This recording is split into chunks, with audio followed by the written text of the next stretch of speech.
자, 계속해서 마켓나우 2부로 이어가도록 하겠습니다. 한 주의 출발 시작을 했는데 지난주에 우리 시장 꽤나 좋았잖아요. 연초에 외국인의 수급이 들어오기 시작하면서 지난주만 해도 이제 무려 20주 만에 외국인이 순매수 기조를 보였습니다. 네. 정말 오랜만에 우리 시장을 외국인이 담아가면서 뭐 지수도 올라갔고 뭐 CES의 모멘텀도 함께 받아가면서 종목들도 주가가 많이 올랐는데 이러면서 전반적으로 3주 연속 지수가 올라가는 모습을 보였습니다.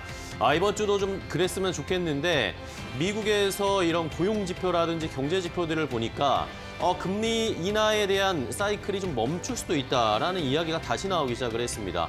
지난주에 깜짝 고용이 굉장히 탄탄한 것으로 확인이 됐고 이번 주에는 또 미국 CPI가 발표가 되는데 이거 보면서 다시 인플레이션을 조절해야 되지 않을까, 금리 인하를 좀 멈춰야 되지 않을까라는 이야기가 나오다 보니까 우리 시장뿐만 아니라 전반적으로 동아시아 시장이 지금 약세를 보이고 있는 상황입니다. 여기에다가 환율도 또 갑자기 1,470원대까지 올라가면서 외국인이 이제 좀 안정적으로 들어오나 싶었는데 다시 한번 제동이 걸렸어요. 네, 대표적으로 10년물 미 국채금리가 4.7%를 상회했습니다. 고금리가 상당 부분 지속되겠네.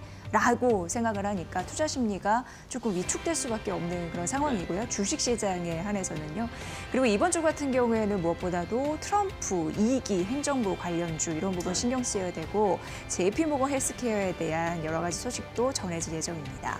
관련 테마, 이슈 주목하시면서 한 주를 보내셔야지 그래도 시장을 잘 방어하면서 수익을 낼 수 있지 않을까 이런 생각을 해보게 됩니다. 네, 자 연초 뭐 이제 절반 정도 한 달이 지나갔는데 여전히 여러 가지 이슈들 연초부터 바쁘게 우리가 시장을 대응해야 되겠습니다. 이번 주에 말씀해 주신 것처럼 또 여러 이벤트가 있고 그러면 오늘 한 주의 시작 월요일은 어떻게 출발하고 있을까요? 시장을 움직이는 이슈와 업종, 종목들을 자세하게 함께 체크를 해보도록 하겠습니다. 이슈 브리핑으로 함께 확인을 해보시죠. 자, 싱크풀을 통해서 오늘 한 주의 시작 월요일 출발 상황을 확인을 해보도록 하겠습니다. 자, 오늘 시장에서 많은 관심을 받고 있는 업종, 테마, 재난안전과 관련해서 굉장히 지금 빨갛게 시장에서 관심을 갖고 있습니다. 주가도 많이 튀어오르고 있고 검색량 자체로도 굉장히 많이 나오고 있는데 재난안전과 더불어서 전력설비, 전선 이런 관련된 업종들이 함께 부각을 받고 있습니다. 왜 그러냐? 여러분들 뉴스 많이 보셨을 겁니다. 미국 LA, 캘리포니아 지역에서 대규모 산불이 발생을 했는데 자, 이 산불이 꺼질 기미를 안 보이고 있습니다. 이러다 보니까 피해도 늘어나고 있고 뭐 미국 내에서는 뭐 정치권의 이 재난 안전과 관련해서 제대로 대응을 못한다. 뭐 여러 가지 논란, 갑론을박이 펼쳐지고 있는 상황이거든요. 자, 이러면서 우리 시장에서는 뭐 직접적인 관련 수혜주는 아니지만 여기에서 LA 산불이 과연 우리 시장에는 어떤 영향을 줄까? 여기에서 수혜주 찾기에 바빠지면서 재난안전 관련주, 전력설비, 전선이 함께 동반해서 상승세를 나타내고 있는 상황입니다. 자, 이외에도 뭐 조선, 지난주에도 뭐 많이 주가가 올랐기 때문에 어느 정도의 조정, 차익 실현이 나오고 있는 상황인데 트럼프 당선인의 취임식이 얼마 남지 않았습니다. 취임하고 나서 트럼프가 과연 조선과 관련해서 구체적인 정책이라든지 우리 기업들에게 어떤 제스처를 보낼지 이것을 집중하고 있는 상황이어서 좀 과매수 구간에 좀 올라온 거 여지는 좀 있는데 그래도 추가적인 상승 모멘텀들은 계속 존재하고 있으니까 어느 정도 조정이 나왔을 때 조선주를 다시 좀 매수해 볼 찬스를 가질지 이런 것들은 시청자 여러분들 잘 판단을 해보셔야 될 것 같아요. 자, 이외에도 자율주행, 방산 이런 트럼프 수혜주라고 할 수 있는 종목들 동반해서 조금씩 조정이 나오고 있고요. 반면에 우크라이나 재건 관련해서는 다시 한번 상승 탄력이 나오고 있습니다. 트럼프 당선인 여전히 취임하고 나면 푸틴과 그리고 우크라이나의 우크라이나 전쟁 종전시킬 것이다라는 기대감이 계속 나오고 있고 또 소식이 나왔습니다. 트럼프 당선인이 푸틴 대통령과 러시아 대통령과 정상회담할 수 있다. 그러면서 그 전에 미리 전화통화도 할 수 있다. 이런 이야기들이 나오다 보니까 우크라이나 재건주가 다시 한번 부각을 받고 있는 상황입니다. 자, 이외에도 뭐 여행이나 뭐 조류독감 이런 관련된 이슈가 있는 것들 중국 쪽에서 또 전 세계의 질병이 계속 지난주에 창궐하고 있다라고 말씀드렸는데 오늘은 조금 조정을 받고 있는 양상이 나타나고 있고요. 이외에도 2차 전지는 좀 떨어지는데 또 LFP 관련된 종목들은 상승 탄력을 나타내고 있는 상황이네요. 자, 이외에도 지난주에 강했던 유리기판 관련 종목들은 오늘 쉬어가고 있고요. 제약바이오, JP모건 헬스케어 컨퍼런스가 이번 주 오늘 밤에 이제 우리 시간으로는 개최가 될 것으로 보이는데 제약바이오 관련된 종목들도 잘 옥석 가리기를 하셔야 되겠습니다. 첫 번째 이슈 조금 더 자세하게 살펴볼까요?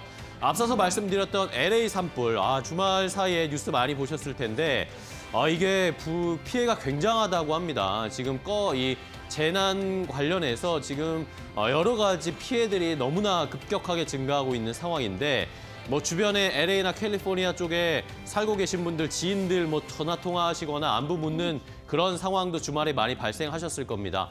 자, 일단은 사망자가 최소 12명, 실종자도 지금 뭐 기하급수적으로 늘어나고 있다라는 이야기가 나오고 있고 건물 무려 12,000여 채가 소실됐답니다. 뭐 불이 타니까 이것을 손 쓸 수가 없으니까 속수무책으로 화재가 번지고 있는 상황인데 뭐 유명 인사들 뭐 바이든 대통령의 아들 집도 탔다, 뭐 페리스 힐튼의 집도 타고 있다, 뭐 이런 이야기까지 나오고 있습니다. 이러다 보니까 피해는 기하급수적으로 늘어나고 있고 하지만 이것을 불을 끄기 위한 방제 작업이 전혀 이루어지지 않는 상황이 계속 이어지다 보니까 시장에서는 이것을 어떻게 LA나 미국 당국에서 조치할 것인가 많은 고민들이 펼쳐지고 있습니다. 트럼프 당선인은 무능한 정치, LA 시장이라든지 캘리포니아 주지사가 이것을 제대로 조치 못하고 있다 하고 이야기를 하면서 이 피해가 정치권 공방으로도 좀 펼쳐지고 있는 상황이고요. 자, 여기에다가 이 LA 카운티 내에 5개의 큰 산불이 동시다발적으로 지금 펼쳐지고 있는 것인데 가장 큰 팰리세이즈 산불이 지금 진압률이 8%밖에 되지 않는다고 합니다. 그리고 가장 크게 불이 발생하고 있는 이튼 산불이 역시 진압률이 3%에 불과한 상황이어서 가장 불이 크게 나고 있는 곳에서 진압이 안 되고 있으니까 피해가 커지고 있습니다. 웰스파고가 이것의 경제적 타격을 계산해 봤더니 600억 달러, 무려 우리 돈으로 88조가 넘는 피해가 생길 것이다 이야기가 나오고 있고 JP모건 쪽에서는 이러면 이제 화재보험, 이 피해를 발생한 사람들에게 보험금을 지급해야 되는데 이 보험 손실액만 200억 달러, 무려 30조 원이 넘을 것이다 라는 이야기들이 나오고 있으니까 미국에서는 지금 보험업체들이 위태위태 쓰러질 수도 있다 이런 이야기까지 나오고 있습니다. 자, 우리 시장에서는 이 LA 산불 이후에 복구 재건 작업을 펼칠 때 전력 설비, 전선 뭐 이런 업체들이 우리가 좀 수혜를 받으면서 여기에서 재건 사업에 함께 복구 작업에 참여할 수 있지 않을까라는 이야기가 나오고 있고 LA 지금 공기가 지금 굉장히 안 좋답니다. 공기청정기 뭐 이런 것들도 함께 테마로 엮이면서 주가가 올라가고 있습니다. 자, 안 좋은 소식이지만 관련해서 우리 시장에서는 어떤 종목들이 움직이고 있을지 함께 확인해 보겠습니다. 네, 재난 관련 안전주, 재난 안전 관련주가 오늘 오름세를 보여주고 있는데 대표적으로 K웨더가 27%나 급등하면서 현재도 시세 분출을 하고 있는 상황입니다. 여기는 이제 날씨 빅데이터 플랫폼 기업이다라고 보시면 될 것 같고요. 두 번째는 앞서서 말씀드린 대로 공기청정기 제작업체인 위닉스가 18% 넘는 급등세 연출을 하고 있네요. 오텍과 현대, 에버다임 비슷한 기업 성격인데 오늘은 오텍이 10% 넘는 급등세 보여주고 있는데 여기가 이제 소방차, 구급차, 특수 목적 차량이라고 하는데요. 그를 생산하는 기업입니다. 그래서 재난 대응에 관련돼서 장비 수요가 증가할 때 관련주가 오르는 흐름을 보여주는데 오늘 대표적으로 오텍이 관련주로 부각되고 있다. 이렇게 보시면 될 것 같아요. 자, 파라텍 같은 경우에는 소방 설비나 소화기를 제조하는 그런 기업입니다. 업체이고 오늘 3% 상승하면서 1,902원 선을 가리키고 있습니다. 재난안전 관련주의 흐름들, 오늘 시가 대비 상승폭 여전히 높이는 양봉의 흐름으로 종가를 형성할 수 있을지 보셔야 될 것 같습니다. 두 번째 테마 가볼게요. 자, 지난주에는 CES 2025가 시장의 주 포인트였다면 이번 주에는 미국 샌프란시스코에서 열리는 이번에는 JP모건 헬스케어 컨퍼런스가 진행이 됩니다. 자, 이번 주에 그렇다면 제약바이오 관련된 종목들 과연 어떤 기업들이 우리나라에서 참여를 하고 여기에서 어떤 이야기를 해서 관련된 종목들이 움직일지 아니면 글로벌 빅파마들이 어떤 앞으로의 계획을 가지고 있는지 이런 것들을 통해서 우리 시장에 제약바이오 관련된 종목들의 주가 흐름이 출렁거릴 수 있으니까 살펴보셔야 되겠습니다. 자, 오늘 이제 13일부터 열립니다. 미국 시간으로는 이제 오늘 밤에, 우리 시간으로는 오늘 밤에 열리고 오픈이 될 텐데 16일까지 펼쳐지고요. 전 세계 한 550여 개 기업이 제약바이오, 헬스케어 업체들이 참여를 합니다. 뭐 8,000명 넘게 참여를 해서 샌프란시스코에 모일 것이다. 여기에서 뭐 새로운 기술을 발표하고 신약과 관련된 이야기들을 하게 될 것이고요. 또 M&A라든지 관련된 기술, 그리고 AI와 제약바이오가 또 어떻게 접목될지 지난 CES에서 계속 AI 이야기가 나왔잖아요. 이게 이제는 제약바이오로도 어떻게 연결될지가 많은 관심을 받고 있는 상황입니다. 그리고 중요한 것 역시 트럼프 당선인이 취임하게 되면 제약바이오 관련된 정책을 어떻게 펼칠지 여기에 대해서 기업들이 어떤 대응책을 가지고 있는지 이런 것도 주목이 되겠고요. 그리고 비만 치료제가 어쨌든 작년에도 계속 이슈가 많았잖아요. 올해도 역시 비만 치료제 관련해서 제약바이오 기업들이 어떤 행보를 보이고 있는지 이게 실제로 어디까지 효과가 있을지 제약바이오 비만 치료제가 최근에 이야기 나오는 게 뭐 만병통치약처럼 뭐 어디에도 효과가 있다, 어디에도 효과가 있다 계속 이야기가 나오니까 관련해서도 이 앞으로의 파급력이 어느 정도가 될지도 잘 살펴보셔야 되겠습니다.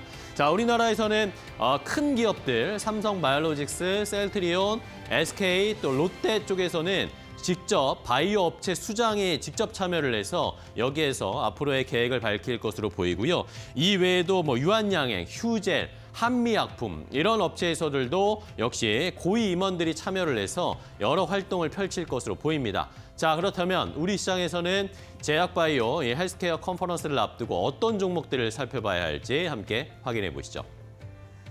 네, JP모건 헬스케어에 9년 연속 초청을 받은 기업이 있으니 당연히 이제 삼성바이오로직스 되겠고요.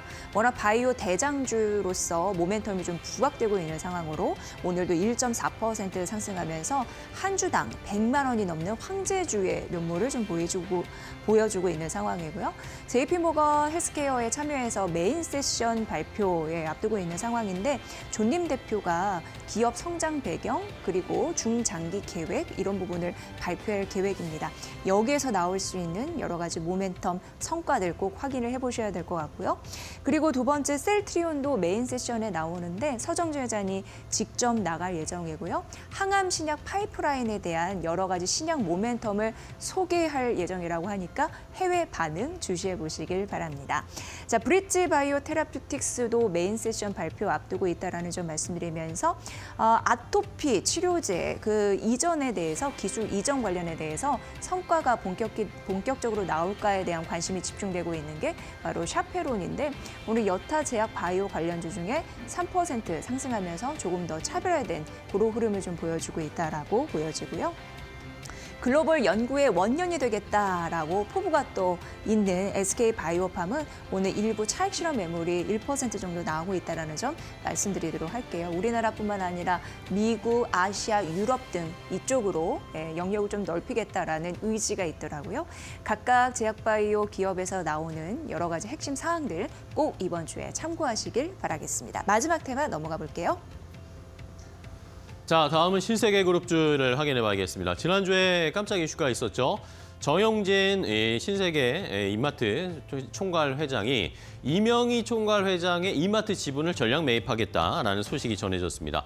정영진 신세계 그룹 회장 요즘에 미국도 왔다 갔다 하고 트럼프 당선인의 취임식에 간다고 하고 여러 가지 이슈들이 있는데 이번에는 책임 경영 차원에서 이명희 총괄 회장의 이마트 지분 10%가량을 전부 다 매입을 할 것이다라는 소식이 전해졌습니다. 자, 이명희 총괄 회장이 가지고 있는 지분이 10%입니다. 규모는 한 2,140억 원 정도 이것을 매입을 하겠다는 것이고요. 한 주당 가격은 76,800원. 지난 금요일에 종가가 64,000원이었으니까 이거보다 한 20% 높은 가격으로 매입을 해서 지분율을 10% 더 늘리겠다. 있다라는 겁니다.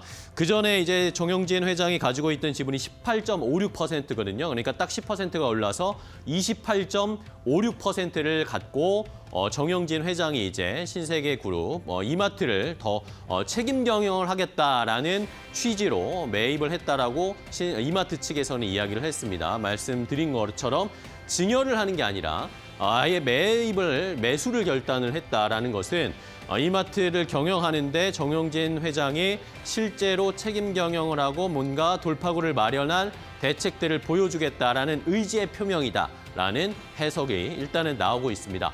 자, 그렇다면 시장에서 어떻게 평가를 할까요? 증권사들이 여러 가지 리포트를 주말 사이에 내놓으면서 오늘 공개가 됐는데 일단은 단기적으로 정영진 회장이 지분을 매입한 것은 긍정적이다. 오늘도 주가가 약간 반응을 보이고는 있는데 결국에는 다들 평가하는 것이 일맥상통했습니다. 이게 추가적인 추세적인 상승을 보여주려면 단순히 지분 매입만 하는 것이 아니라 본업 경쟁력, 그러니까 이마트 실적 자체가 좋아지는 걸 보여줘야 되는데 아직까지는 거기에 대해서는 조금 의문스럽다라는 이야기들을 하고 있습니다. 자, 그렇다면 오늘 이마트를 포함해서 신세계 그룹주들은 어떻게 주가가 움직이고 있는지 확인해 보시죠. 네, 주가는 반응을 하네요. 오늘 이마트가 2.3% 상승하면서 66,300원 선 보이고 있고 볼 거 없이 이마트의 자회사인 신세계 INC, 신세계 푸드, 그리고 신세계 건설 오늘 상승세 보여주고 있습니다. 이마트 앞으로의 그런 효과가 조금 더 주가 상승의 모멘텀이 되어줄 수 있을지는 향후 봐야 할 포인트가 아닐까 싶습니다. 자, 오늘 시장 일단은 여러 이슈들이 있습니다. 살펴볼 것들을 체크를 해드렸는데 더 자세하게 이제 종목별 대응 전략을 알아보도록 하겠습니다. 이데일리온 파트너와 함께 종목별 대응 전략 알아보시죠.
네, 이데일리온 라이브 시간으로 이어가 보겠습니다. 오늘도 시청자분들과 함께 소통하면서 이 시간을 꾸려 나가보자 하는데요.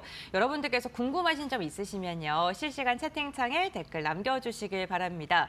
오늘도 이데일리온 파트너와 함께 여러분들의 궁금증 해답을 모색하는 시간을 가져가 보겠습니다. 오늘 이 시간은요. 이데일리온의 김태훈 파트너와 함께합니다.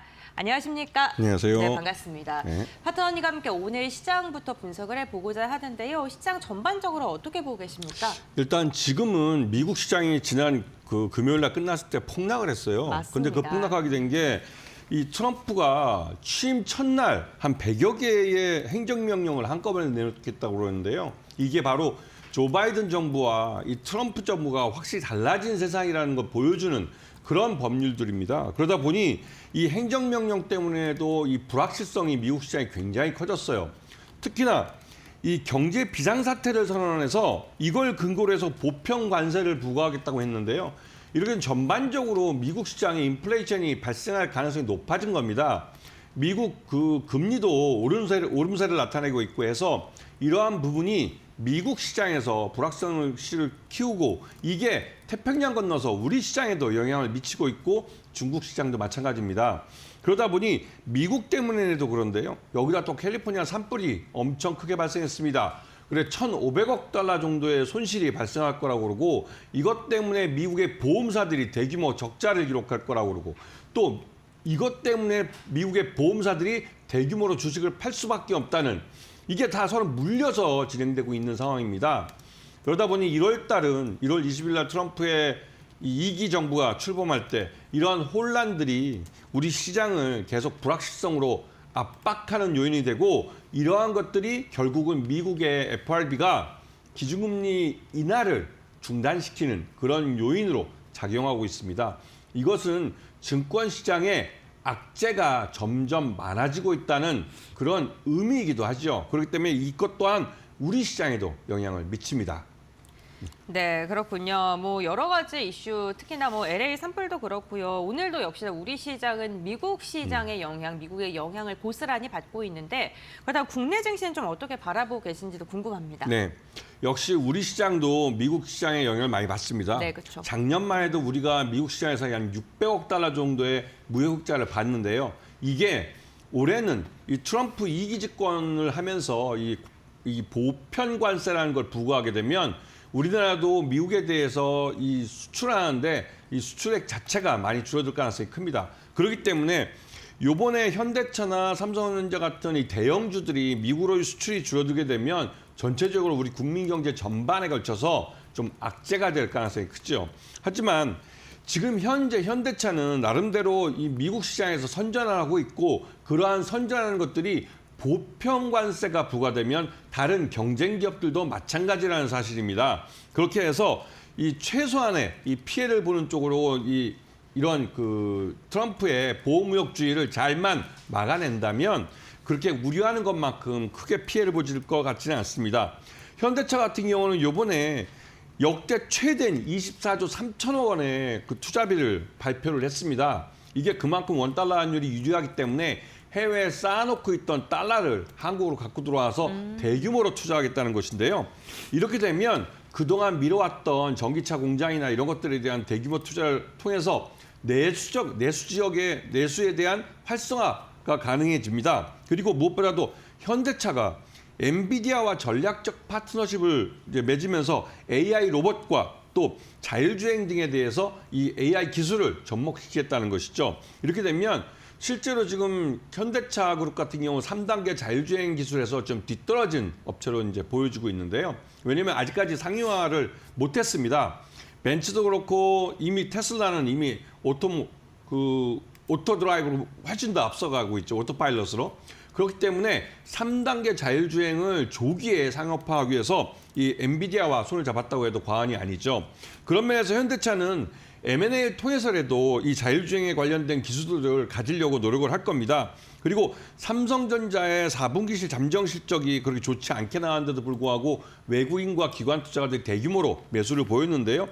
이때 들어온 외국인 투자자들 같은 경우는 이번 3월 31일 날부터 이후부터 이제 공매도를 허용하게 되는데 이때를 노리고 들어온 환투기 세력일 가능성이 높습니다. 일단 우리나라에 들어온 외국인 자금들이 가장 먼저 편입하는 게 삼성전자이기 때문에 작년 4분기 삼성전자 실적이 나쁘다고 하는데도 불구하고 대규모로 순매수를 보인 것은 그만큼 삼성전자가 충격이 와도 낙폭이 적을 것이라는 그만큼 많이 하락한 상태라는 것을 보여주고 있죠. 이런 면에서 좀 주의할 필요가 있고 특히나 최상목 대행이 이 추경을 계속 거부하고 있습니다. 지금 내수가 굉장히 어려운데 추경을 해야 될 타이밍에 추경을 계속 거부하고 있는 것은 한마디로 증세 가능성을 원천 차단하겠다는 것인데요.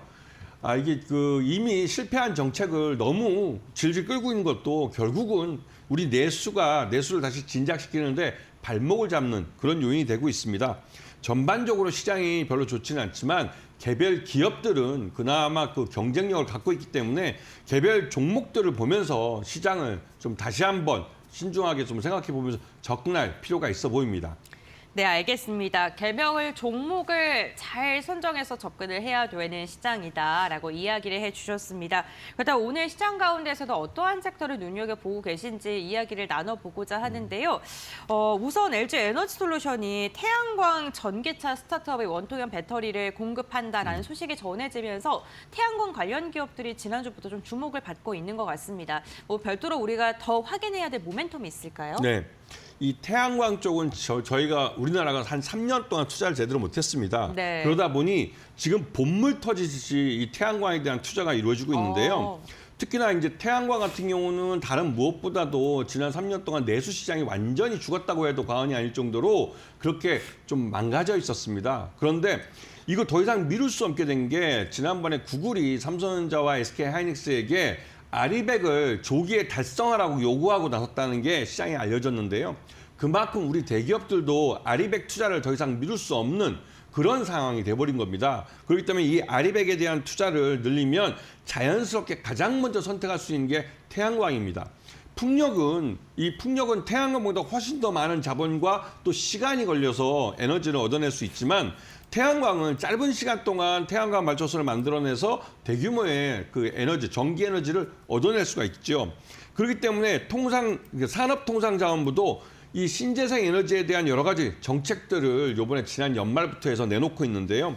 이 신재생 에너지 기업 재생에너지 전용 펀드를 만들어서 여기서 태양광 발전에 투자를 하기도 하고 해서 이러한 또 그리고 경기도나 제주도 같은 지방자치단체도 아리백 투자하는 기업들에 대한 지원을 내놓고 있습니다. 그렇기 때문에 2025년은 국내 대기업들의 태양광 발전, 즉 아리백에 대한 투자가 늘어나면서 자연스럽게 태양광 발전에 대한 관련주들이 수익이 증가하는 한 해가 될 겁니다. 여기다 하나가 더 추가해서 미국이 중국을 견제한다고 중국의 태양광 소재나 장비 업체들에 대해서 고율의 관세를 부과하면서 미국 태양광 시장에서 우리 한국 태양광 소재와 장비 업체들이 나름대로 보편 관세를 부과받아도 경쟁력 있는 가격대를 가지게 됐습니다. 이 말뜻은 미국 태양광 시장에서 우리 한국 기업들이 해볼 만하게 됐다는 것이죠. 그렇기 때문에 전반적으로 태양광 업체들은 그 바닥에서 다시 실적이 살아나는, 부활하는 그런 시기를 맞이할 것 같습니다. 그래서 SDL이나 신성ENG 또 HD 현대 에너지솔루션 같은 업체들을 한번 관심권에 두고 보시는 게 좋을 것 같습니다. 네, 알겠습니다. SDN과 신성 ENG, HD 현대 에너지 솔루션, 태양광과 관련된 종목군들 중에 3가지 언급을 해주셨고요. 다음 섹터로는요, 유리기판 관련 이야기 나눠보겠습니다. CES가 진행이 되면서 양자 컴퓨터 관련 기업들은 급락하는 반면에 또 유리기판은 주목을 받고 네. 있는데요. 유리기판 어떠한 모멘텀 집중적으로 보면 좋을까요? 네, 이번 CES 2025에서 네. SKC가 유리기판 그 오리지널, 그러니까 최초 시제품을 갖고 나왔습니다. 네. 이거는 그동안 이제 유리기판을 예전에도 제가 작년에 방송할 때는 R&D를 하고 있었다고 말씀을 드렸는데요. 이제 완제품이 만들어졌습니다. 그리고 여기에 대해서 이 완제품을 대규모로 양산하기 위한 투자가 이루어지는 단계죠. SKC 같은 경우 미국에다가 조지아주의 그러니까 자회사인 앱솔릭스가 미국 조지아주에 유리기판 공장을 짓고 있습니다. 그리고 그 짓고 있는 그 공장 안에는 이 HB의 테크놀로지가 만든 유리기판 검사 장비가 들어갈 것이고 필옵틱스가 만든 유리관통 전극 공정 싱글레이션 이 공정 장비가 들어갈 것입니다. 이 말뜻은 지금 우리나라 기업들은 이제 유리기판을 완성하고 그걸 양산하기 위한 그 공정을 만들고 있고 공장을 만들고 있습니다. 이거는 말 그대로 유리기판이라는 게 더 이상 이 R&D를 한 게 아니라 돈을 벌어다 주는 상품이라는 것이죠. 이게 그도 그럴 게 인공지능 AI가 이제 유기 소재로 만든 PCB로는 마지막 한계까지 도달했다는 것이죠. 왜? 그만큼 집적도가 높아지고 굉장히 많은 계산을 하다 보니까 이 열이 발생합니다. 그 발열 문제를 해결하지 못하면 이 반도체 AI는 더 이상 발전하기 어렵습니다. 그래서 유리기판을 도입하는 것이고 이 유리기판은 약 30% 정도의 열 절감 효과를 보여줄 뿐만 아니라 열과 휘어짐 그런 것들에서 굉장히 유리한 모습을 보여주고 있죠. 그래서 삼성전기나 LG이노텍, SKC 모두 유리기판 사업에 뛰어들었고 가장 먼저 SKC가 양산을 할 것 같고 그다음에 삼성전기와 LG이노텍도 올 하반기에 양산에 들어갈 것 같습니다. 여기에 대해서 이러한 이 이미 완성이 된 기술이기 때문에 양산을 누가 먼저 하느냐 그리고 안정적으로 수율을 누가 먼저 달성하느냐가 이 싸움의 기본이 될 것 같습니다.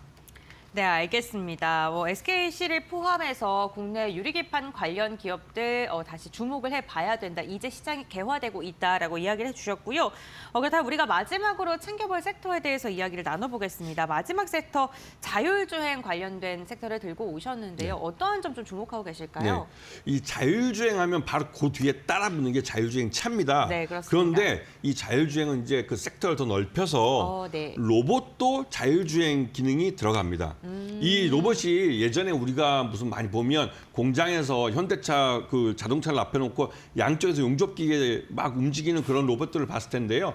그렇게 한 자리에 고정되어 있는 그런 로봇들도 이미 한 세대 전 예전 로봇입니다. 이제 로봇들은 인간과 똑같이 인간의 모습을 하고 즉 휴머노이드 모습을 하고 나서 인간과 같이 협동해서 이 작업장에서 같이 일을 하는 그런 시대가 도래하고 있습니다. 그렇기 때문에 이 자율주행 기술은 이런 로봇이나 자동차나 움직일 수 있는 모빌리티에는 모두 적용될 수 있는 기술이기 때문에 이러한 기술이 자동차 분야에서는 우리가 일반적으로 5단계 중에서 3단계까지는 완성이 됐다라는 말들을 하고 있습니다. 테슬라의 오토파일럿 같은 경우는 이미 그 3단계도 고도화시키는 수준까지 올라가 있고요. 그리고 또 우리 현대차 같은 경우도 이 엔비디아와 사업 협력을 하면서 이 3단계 자율주행을 완성하려고 노력을 하고 있습니다. 그리고 자동차 자체가 소프트웨어 중심의 차량으로 변하고 로보틱스도 이런 자율주행 기술이 들어가기 때문에 이런 보스턴 다이내믹스나 도심항공 모빌리티 또 로봇택시, 자율주행 웨이모 이런 것들에 다 자율주행 기술이 들어가고 있죠. 그래서 전반적으로 이 자율주행 현대차의 대규모 투자가 자율주행 쪽에 이루어지면서 이건 대기업이 리드하는 그런 산업 섹터가 됐습니다.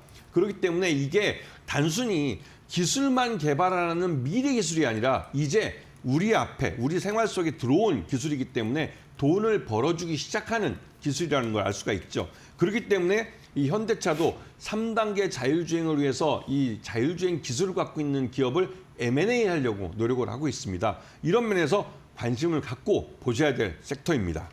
네, 알겠습니다. 이제 자율주행이 차를 넘어서 로봇 그리고 항공 이뿐만 아니라 선박까지도 확장이 되고 있습니다. 이 자율주행 관련 기술력을 갖고 있는 종목군들도 눈여겨봐야 한다라고 이야기해 주셨고요. 그다음 오늘의 공약주 어떤 게 있는지 한번 이야기를 나눠볼 텐데요. 그럼 이렇게 섹터를 저희가 세 가지를 이야기를 나눴는데 저희가 말씀했던 그 섹터 안에 있을까요? 그렇죠. 어떤 종목일까요? 그 태양광주의 이게 대장주라고 하면 하나솔루션을 볼 수가 있습니다. 네. 하나솔루션 같은 경우는 미국 태양광 시장 1위입니다. 그리고 미국 태양광 시장에서 중국산 저가 제품들, 이게 중국산 저가라고 우리가 말을 많이 하는데요. 저가인 것만큼 질도 떨어집니다. 이 차이를 아셔야 되는데요.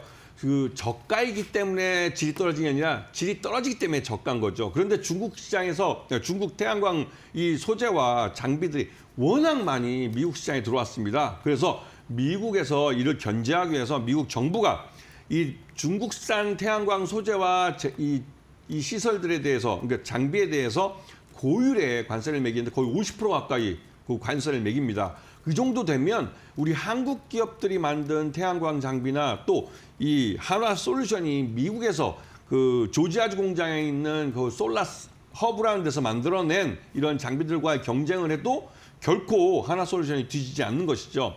기본적으로 하나솔루션은 미국 태양광 시장, 장비 시장이 약 35% 정도를 갖고 있습니다. 그걸로 미국 시장에서 1등을 하고 있는 것이죠. 지금 원달러 환율도 굉장히 유리한 측면이기 때문에 하나솔루션은 실적 개선도 빠르게 일어나면서 또 한편으로 원달러 환율에 의한 환차익도 볼 수가 있습니다.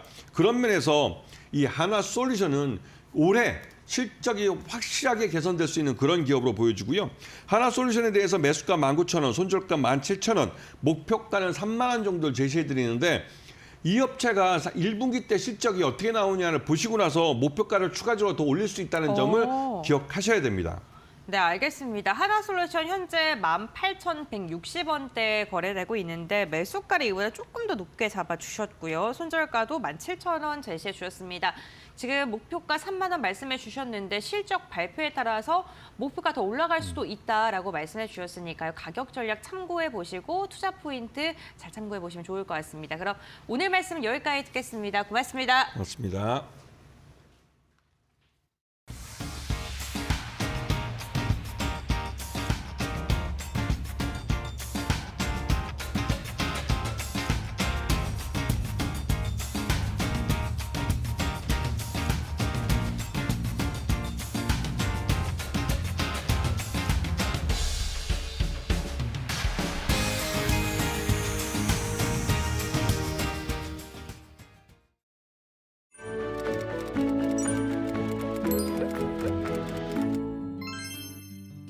안녕하세요.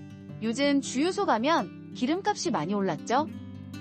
그래서 오늘은 우리 일상과 경제에 큰 영향을 미치는 국제유가에 대해 알아보는 시간을 준비했습니다. 국제유가는 말 그대로 국제 석유시장에서 거래되는 석유의 가격을 말하는데요. 대표적으로 서부 텍사스유, 브렌트유, 두바이유가 있습니다. 서부 텍사스유는 미국 서부의 텍사스주와 뉴멕시코주 일대에서 생산되는 원유를 말하는데요. 국제 원유 시장보다는 미국 내에서 주로 거래되지만 국제유가의 가격에 가장 많은 영향을 끼칩니다. 뉴욕 상품 거래소에 상장된 중심 유종이기 때문이죠. 브렌트유는 영국 북해 지역에서 생산되어 주로 유럽, 아프리카로 수출되고요. 두바이유는 중동에서 생산되는 원유로 아시아 지역에서 주로 수입합니다. 대한민국 원유 수입의 대부분도 두바이유가 차지하고 있습니다. 이 세 가지의 원유가 생산량과 거래량이 많고 덕분에 가격 결정 과정이 비교적 투명합니다. 때문에 국제 원유 가격을 결정하는 기준으로 작용하게 되는 거죠. 그렇다면 국제유가는 왜 오르락 내리락 할까요? 첫째로 수요와 공급이 가장 큰 요인입니다. 경제가 성장하면 에너지 소비가 늘어나 원유 수요가 증가하고 이는 유가 상승으로 이어질 수 있습니다. 반대로 경제가 침체되면 유가는 하락하겠죠. 또한 정치적 불안정도 큰 영향을 미칩니다. 중동이나 러시아 등 주요 산유국에서 갈등이 발생하면 원유 공급이 줄어들 수 있어 가격이 오릅니다. 그리고 오펙의 정책도 주목해야 합니다. 오펙은 주요 산유국들의 협의체로 생산량을 조절해 시장 균형을 맞추려 합니다. 만약 오펙이 생산량을 줄이면 공급량이 감소해 유가가 상승하겠죠? 마지막으로 환율과 금융시장도 영향을 미칩니다. 달러 가치가 변동하면 원유 거래에 영향을 미쳐 가격에 변화를 주게 되는 것이죠. 국제유가가 변동하면 우리는 어떤 영향을 받을까요? 유가 상승은 휘발유와 경유 가격 인상으로 이어져 교통비와 물류비를 비롯한 에너지 가격이 상승하게 됩니다. 결과적으로 물가가 오르고 우리의 가계 부담이 늘어나게 됩니다. 즉, 국제유가는 물가에 많은 영향을 주는 거죠. 오늘은 국제유가에 대해 알아보았습니다. 우리 주변에서 접하는 기름값이 단순한 숫자가 아니라 국제 경제와 깊이 연결되어 있다는 점 이해가 되셨나요? 오늘도 시청해주셔서 감사합니다. 행복한 하루 되세요.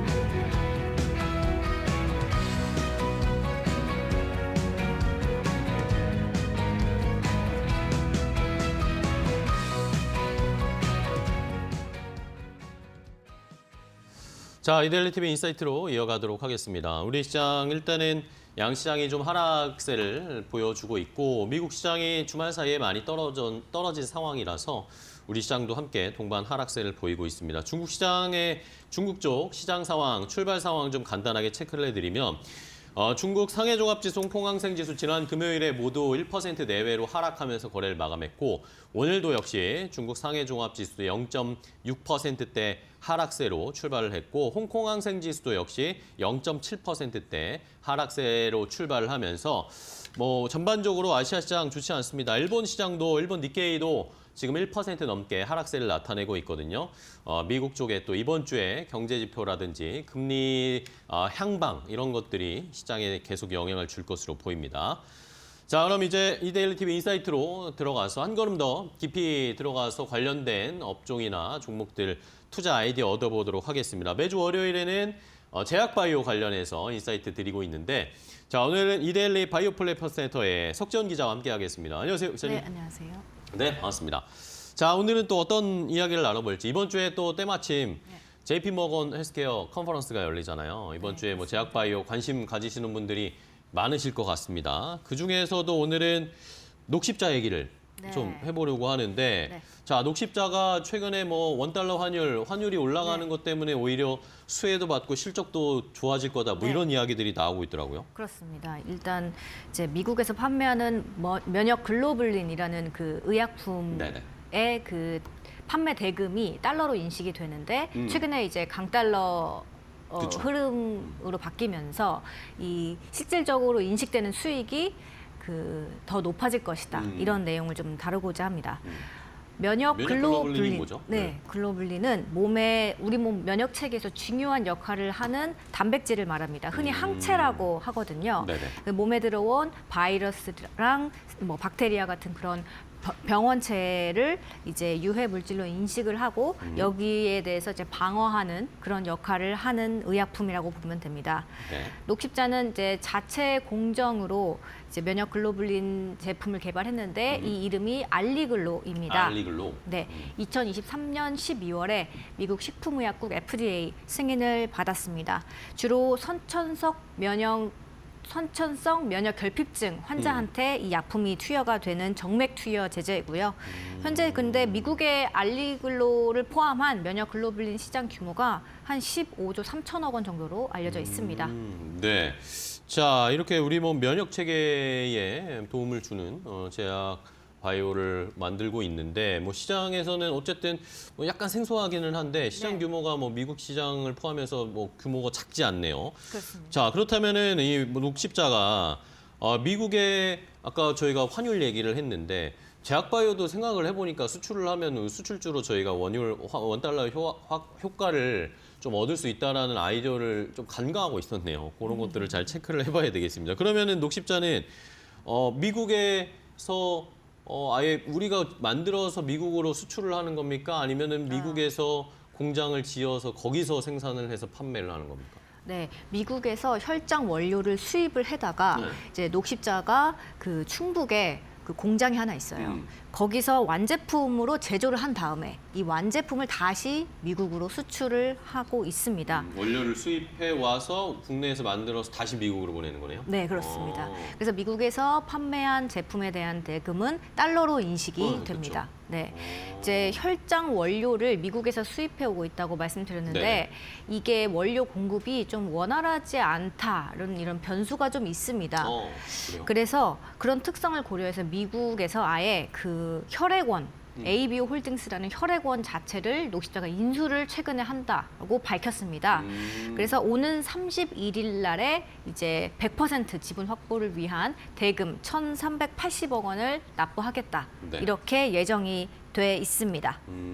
아예 그 혈장 원료의 공급을 안정화시키기 위해서 또 환율에 따른 뭐 원료 수입 부담도 있는 상황이니까 이런 것들을 아예 안정화시키기 위해서 ABO 홀딩스를 그냥 인수해버린 거군요. 그렇습니다. 네. 그러면은 이제 혈액원을 안정적으로 확보를 했단 말입니다. 그러면 자연스럽게 미국 쪽에서의 매출 그리고 생산에 대한 안정화도 좀 기대해 볼 수 있는 거예요? 그렇습니다. 시장에서는 그래서 올해 녹십자의 알리글로 매출 전년 대비 191.9% 성장한 1,746억 원을 예상을 하고 있습니다. 원래 ABO 홀딩스 인수 발표 전에 시장에서 전망한 수치는 약 1,500억 원이었는데요.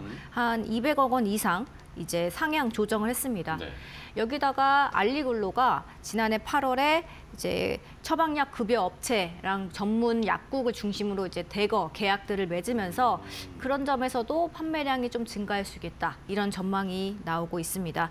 2024년 그러니까 지난해 알리글로 매출은 약 5천만 달러, 우리 돈으로 한 733억 원을 이미 넘긴 걸로 파악이 되고 왜냐하면 아직 4분기 재무제표가 안 나온 상황이라서요.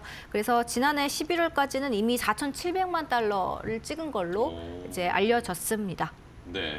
자, 5천만 달러 넘길 수 있을지 이걸 한번 기대를 해보면서 실적 저희가 발표 나올 때도 한번 더 집중적으로 체크해 보면 되겠고, 자 그렇다면 이제 어쨌든 판매한 대금이 달러로 들어오게 됩니다. 근데 지금 환율이 조금 안정되는가 싶었는데 다시 또 올라가고 있어요. 오늘도 지금 1,472원대까지 다시 또 1,470원대로 올라왔단 말입니다.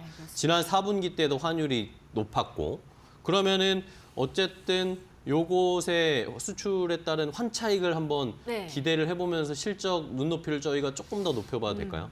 네, 그렇습니다. 제가 그래서 한번 계산을 해봤는데요. 어느 정도인가요? 네, 1년 전인 2024년 1월 3일자로 봤을 때 환율이 1,299원이었습니다. 아, 그랬나요? 그때 이제 지난해 목표치가 5천만 달러였으니까 네. 그 단순 계산했을 때 650억 정도 나왔었거든요. 그렇죠. 그런데 오늘 환율 1,473원 정도로 계산을 다시 했을 때 네네. 736억 7,500만 원 정도가 됩니다.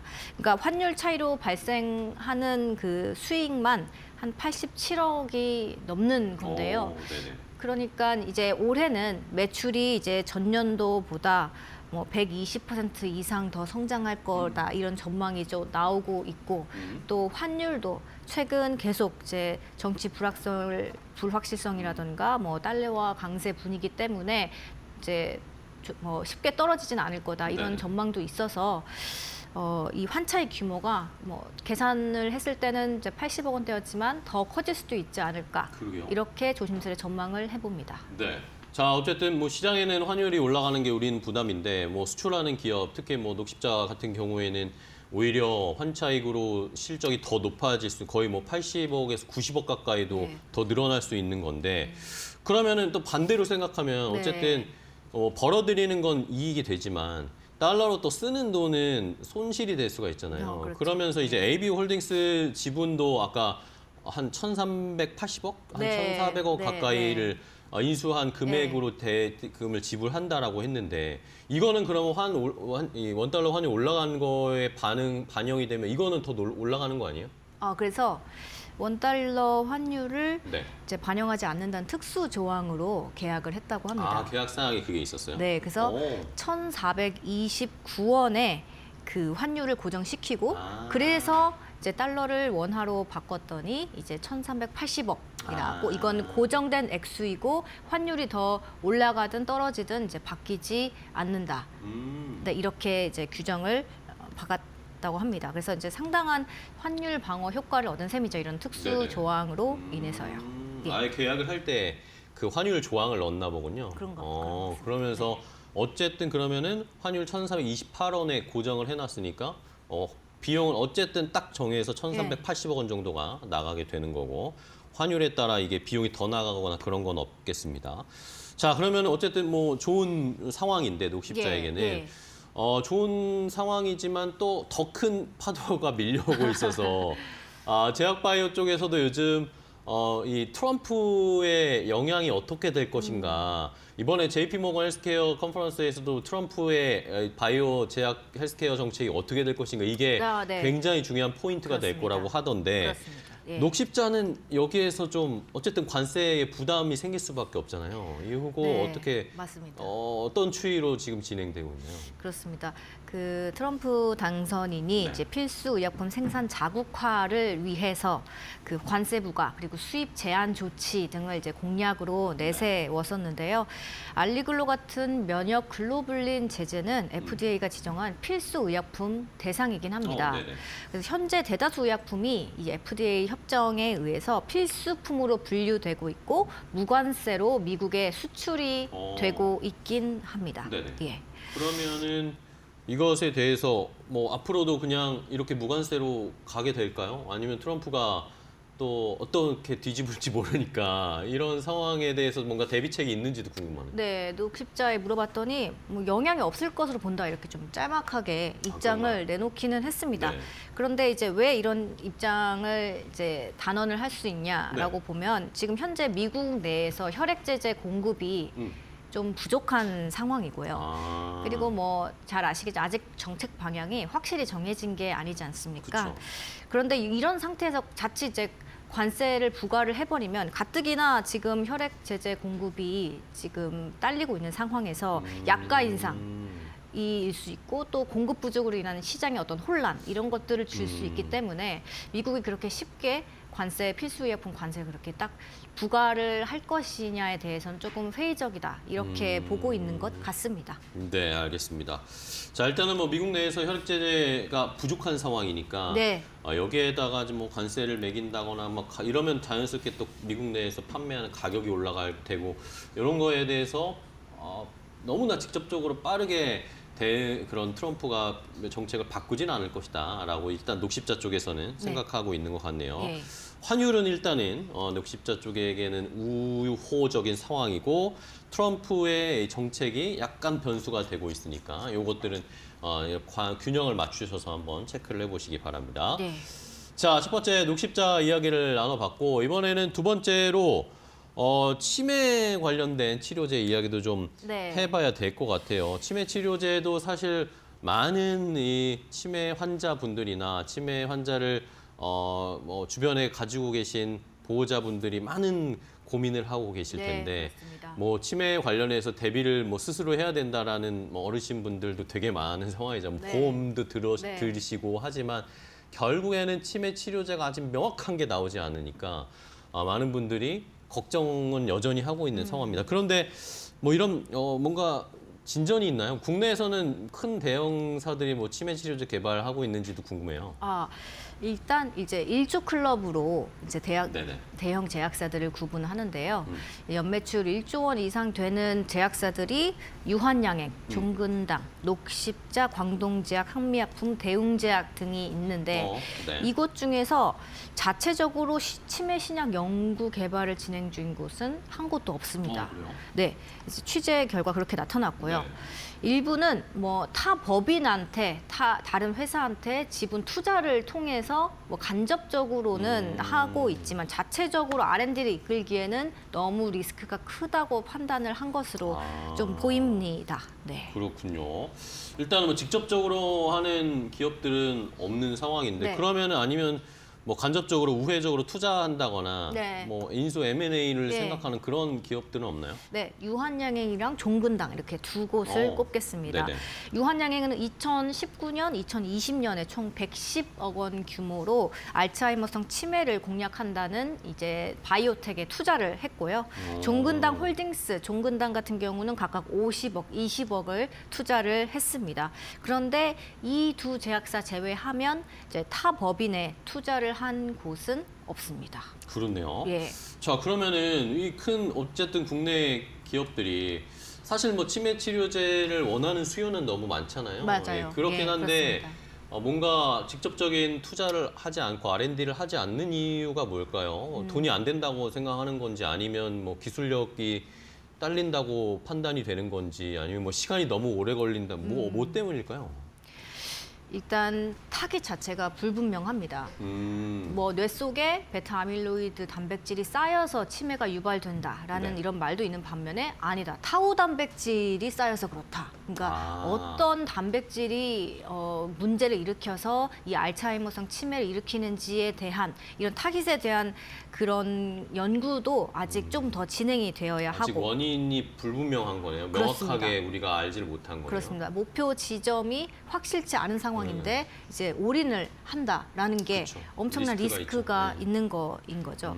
그래서 그런데도 말씀하신 것처럼 미충족 의료 수요 이걸 원하는 환자들이라던가 시장은 워낙 크기 때문에 어쨌든 미래의 장기적인 관점에서는 이쪽으로 나아가야 할 방향은 맞는 것 같다. 그쵸. 이런 게 또 대다수 연구소장들의 또 생각이라고들 합니다. 되게 또 큰 시장이 될 거란 말입니다. 네, 네. 그렇기 때문에 어쨌든 고민을 하고 있는 것 같은데 네. 국내 업체들은 네. 뭐 사실 뭐 요즘 뭐 비만 치료제 개발하는 데들도 많고 일단은 요 치매 치료제는 약간 순위에서 밀린 것 같은데 네. 그러면 어쨌든 또 해외 쪽에서 이야기나 네. 소식 들어보면 네. 해외에서는 이 치매 치료제 관련해서 FDA 승인 받거나 하는 이슈들이 좀 나온단 말입니다. 그렇습니다. 해외 네. 기업들은 지금 추이가 어떤가요? 네, 벌써 두 곳이 이제 FDA 신약 네. 승인을 받았습니다. 이제 이 두 의약품 모두 베타 아밀로이드 단백질을 타깃을 하지만 이제 말씀드린 것처럼 타우 단백질을 더 주목해야 되는 거 아니냐 이런 연구 그러니까. 의견이 좀 있는 상황이고요. 그리고 이제 항체 치료제인데 두 치료제가 이 항체 치료제가 이제 항체가 크기가 큰데 이 뇌혈관 장벽이라고 뇌로 이제 그 치료제가 들어가기 위해서는 좀 그 치료제 크기가 좀 많이 그 분자 크기가 많이 작아야 작아야 되는데 되는군요. 항체인데 너무 커서 이게 모달리티가 이게 맞느냐에 대한 지금 의견도 존재를 하고 있습니다. 그럼에도 이제 에자이와 바이오젠이 개발한 레켐비 그리고 일라이릴리가 개발한 키썸라 이 두 개가 항체 치료제로 이제 초기 알츠하이머 환자 대상 FDA 승인을 받았습니다. 네. 그렇습니다. 자, 어쨌든 뭐 완벽한 치료제는 아직까지 없는 상황이고, 네. 그렇죠? 뭐 약간 치매 진행률 속도를 늦춘다거나 뭐 그런 정도의 치료제는 일단은 두 업체에서 나왔어요. 레켐비랑 키썸라라는 두 개 치료제가 나왔는데, 자 그래도 아직 뭐 완벽하진 않겠지만 FDA에서 네. 승인을 해줬다는 것은 허가를 네. 받은 건 어쨌든 뭔가 유효성이 있었을 테니까 해줬겠고 안전성도 어느 정도 검증을 받았다고 저희가 판단해도 되나요? 네, 안전성도 이슈가 조금 있긴 그래요? 합니다. 네. 워낙 치매 치료제가 하나도 없다 보니 FDA에서 승인을 이거라도 해줬다 이런 의견이 사실 좀 있긴 했습니다. 그래요? 일라이릴리의 키썸나 같은 경우는 그 투약군 860명을 대상으로 네네. 진행을 했는데 투약 1년 반 정도 지난 시점에 그 치매 진행 속도가 35%가량 늦춰졌다고 합니다. 이제 레켐비보다는 투약을 한 달에 한 번 투약 제형인데 투약 간격도 길고 또 치매 진행 속도 지연율도 이제 키썸나가 조금 더 우월하다 이렇게 나온 상태이지만 두 약품 모두 뇌졸중, 뇌출혈 등의 부작용 위험이 보고되고 있습니다. 그리고 일각에서는 이 약이 전체 환자의 30%만 든다. 이런 말도 있어서 획기적인 치료 효과를 보이는 새로운 치료제에 대한 필요성은 여전히 제기되고 있는 거죠. 그렇습니다. 어쨌든 뭐 글로벌 제약사들은 계속 연구를 좀 하고 있는 것 같은데 뭐 그렇다면은 뭐 이게 실제로 가능한 건지는 모르겠지만 요즘 뭐 GLP-1 해가지고 비만 치료제, 네. 당뇨 치료제 이쪽에서의 파급 효과들이 되게 많이 나오고 있잖아요. 네. 여기에도 뭐 맞습니다. 효과가 있다. 그리고 수면 무호흡증에도 효과가 있다. 뭐 이런 맞습니다. 식으로 네, 얘기들이 무궁무진하다고 하죠. 계속 네. 나오잖아요. 예. 이게 혹시 이 치매 치료의 효과에도 연관될 수 있는 그런 가능성은 없나요? 네, 장기적으로 치매까지 적응증을 확장할 수 있는 가능성이 실제 나오고 있습니다. 그래요? 네, 이제 위고비를 만든 노보노디스크 같은 경우는 네. 초기 알츠하이머성 치매 환자 1,800명을 대상으로 현재 임상 3상 연구를 진행하고 있습니다. 진행하고 있군요. 네네, 미고비 성분인 세마글루타이드를 투여를 해서요. 그래서 이제 비만약으로 이제 적응증 확장을 실제로 노리고 있는 거죠. 이 같은 내용의 한미약품도 좀 주목을 하고 있다고 합니다. 한미약품은 이제 국내 대표 비만 치료제 개발사거든요. 지금 파이프라인이 5개 이상으로 알려져 있는데 이제 여기서도 한미약품도 이제 나중에 장기적으로 핵심 적응증 이 이제 지금 현재 연구가 완성이 되면은 이제 CNS 뇌 질환 치료제 쪽으로도 이 영역을 확장할 가능성을 좀 이제 고려를 하고 있다고 알려졌습니다. 네, 뭐 직접적으로 연구 R&D는 안 하고 있지만 어쨌든 비만 치료제를 연구 개발하면서 또 나올 수 있는 결과로 지금 어쨌든 한미약품 쪽은 이쪽을 보고 있네요. 네, 보고 치매 있습니다. 치료제를 보고는 있네요. 그렇습니다. 요거는 저희가 포인트를 잘 살펴봐야 되겠어요. 예. 자, 그러면은 어쨌든 1조 클럽 이 큰 기업들 말고 네. 조금 더 넓혀서 네. 자체적으로 좀 중소형 제약사들 중에서도 R&D 추진하고 있는 치매 치료제 관심 있는 네. 기업들도 혹시 있나요? 네, 중견 제약사를 좀 넓히면 동아에스티가 있습니다. 동아에스티는 타우 단백질을 바이오마커로 하고 있는 먹는 알츠하이머 약을 개발하고 있는데 최근에 비임상 결과를 발표하기도 했습니다. 그래서 올해 2분기까지 국내에서 임상 1상을 마치겠다. 이렇게 발표를 했습니다. 네. 그리고 다른 곳도 삼진제약 이랑 뭐 광동제약이 있었는데 여기들은 이제 개발에 뛰어들었으나 중간에 좀 이제 그만둔 케이스로 소개를 해드려야 될 것 같은데요. 삼진제약 같은 경우는 2018년에 이제 알츠하이머병 치료제 후보물질 탐색을 시작했지만 도출에 실패해서 2022년에 연구를 중단했고 대신에 아리바이오라고 이제 비상장 기업인데요. 이곳이 이제 임상 3상 단계에 있습니다. 치매 치료제. 그래서 이곳에 치매 치료제 국내 판권을 이제 1,000억 원에 획득을 하는 그런 간접 투자 전략을 택했고요. 광동제약 같은 경우는 천연물 알츠하이머 신약 개발에 도전을 했는데 임상 2상 완료 후에 제품 개발을 중단하기로 했다고 발표했습니다. 알겠습니다.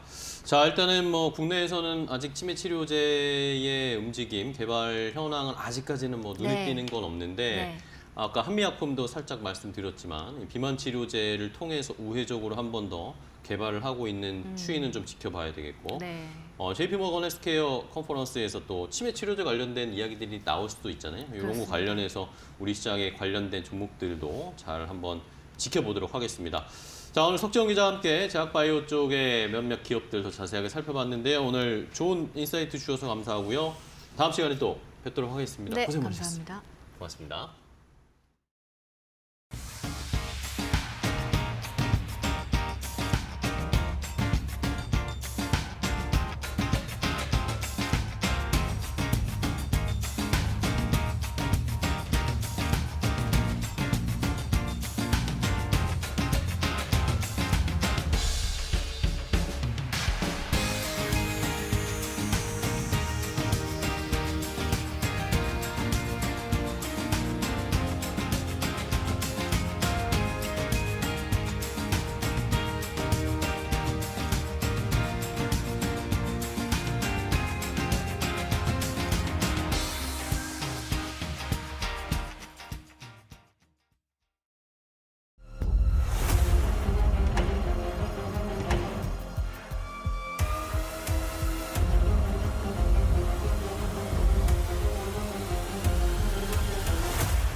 안녕하세요. 메이토구 신섭입니다. 오늘의 주제는 달러 강세 재점화, 주식시장 약세, LA 산불 격화, 산불 관련 테마 초강세입니다.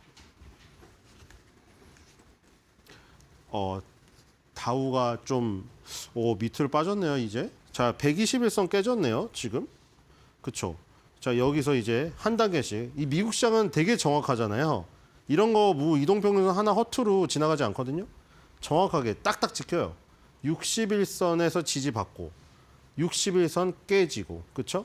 그러니까 61선이 저항으로 딱 바뀌고 그 다음 라인 121선에서 지지받았다가 120선 딱 깨지고 미국은 진짜 교과서대로 진행되기 때문에 솔직히 손절하기도 쉬워요. 그렇잖아요. 맞잖아요. 지지가 61선 지지였다가 깨지면서 저항으로 바뀌고 그 다음 라인에 있는 121선이 지지였다가 깨지면서 이제 저항으로 바뀌었겠죠. 자, 이런 식으로 이제 하락세도 계단식으로 진행이 됩니다. 뒤로 가겠습니다. 우리나라처럼 장난질을 안 칠 수가 없어요. 규모가 너무 크고. 자, 나스닥도 그럼 나스닥은 이제 어디예요? 다우는 지금 121선까지 깨졌잖아요. 다우보다는 나스닥이 훨씬 더 지금 사실 좋죠.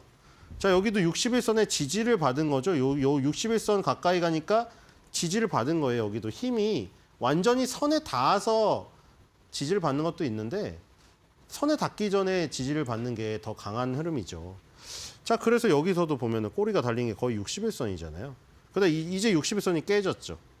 깨지고 나니까 61선 살짝 여기 밑에 있잖아요. 여기 종가가. 지금 요거는 시가 종가잖아요. 음봉은. 그렇죠? 양봉은 반대죠. 여기가 시가, 여기가 종가. 그러니까 양봉이고. 여기가 시가, 여기가 종가. 내려오니까 음봉이고. 그렇죠?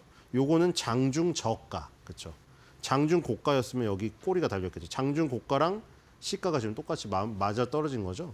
자, 어쨌든 60일선 살짝 깼잖아요. 지금 여기가 60일선 깬 적이 지금 작년 10월 달 이후엔 보이지가 않잖아요. 지금 3개월 만에 이제 60일선을 지금 깨고 있는 모습이죠. 자, 뒤로 가겠습니다. 자, S&P 500. S&P 500은 딱 중간이잖아요. 그렇죠?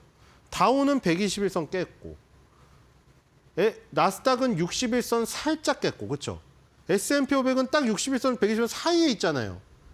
중간이죠, 그렇죠? 다우가 제일 안 좋고 나스닥이 S&P 500보다는 좋고 S&P 500이 가운데 있네요. 지금 딱 그런 흐름이잖아요. 얘는 딱 가운데 껴있다 지금 61선과 121선에. 자, 뒤로 가겠습니다. 자, 필라델피아 반도체 지수는 지금 방향성이 없어요. 얘는 완전 수렴하고 있죠. 모든 이동평균선이 밀집되어 있고 그나마 이제 이동평균선 밀집되어 있는 거 위에 있기 때문에 압력은 덜하지만 일단 여기 봉이 다시 또 밑으로 빠졌어요. 그렇죠? 그래서 결국에는 또 종가가 지금 5, 10, 20, 60, 120 다 밑에 있습니다. 이동평균선 밑에 깔렸어요. 자, 미국 증시가 일단 조정에 들어간 건 확실해 보입니다. 뒤로 가겠습니다. 자, 독일은 좀 강한데 독일은 틀려요. 독일은 여기서 주저앉을 비슷했죠. 여기까지. 조정받는 것까지 비슷했는데 여기도 이제 61선의 지지겠죠. 완전히 붙지 않았어도 여기 61선 가까이 가면 이제 지지의 힘이 올라오는 거잖아요. 일단. 그래서 끌어올린 다음에 다시 거의 전고점을 탈환할 뻔하다가 일단 21선에서 멈췄습니다. 자, 독일 닥스가 지금 미국보다 좋아요. 제가 뒤로 가겠습니다. 자, 지금 신흥국이 너무 신흥국이. 자, 지금 브라질은 땅굴 판 다음에 그쵸? 땅굴 판 다음에 반등하려고 했는데 힘이 부족하니까 다시 밀려버렸죠. 그럼 이제 또 이 저점을 만약 붕괴시킨다면은 한 단계 또 레벨 다운 되는. 아까 지금 완전 지금 반대죠. 미국 증시랑 반대잖아요. 이거 지금 이게 거꾸로 있잖아요. 그렇죠? 120, 60, 20, 15 거꾸로 있죠. 역배열이죠. 아까 다우나스닥, S&P 500, 필라델피아 반도체 지수는 약간의 그 차이는 있지만 다 밑에 뭐가 있었어요. 항상 121선이 맨 밑에 지금 깔려 있잖아요. 지금 얘는 완전 거꾸로 돼 있는 상태 있잖아요. 뒤로 가겠습니다. 신흥국이 얼마나 약세를 몇 달 동안 보였는지를 저기서 알 수가 있는 거죠.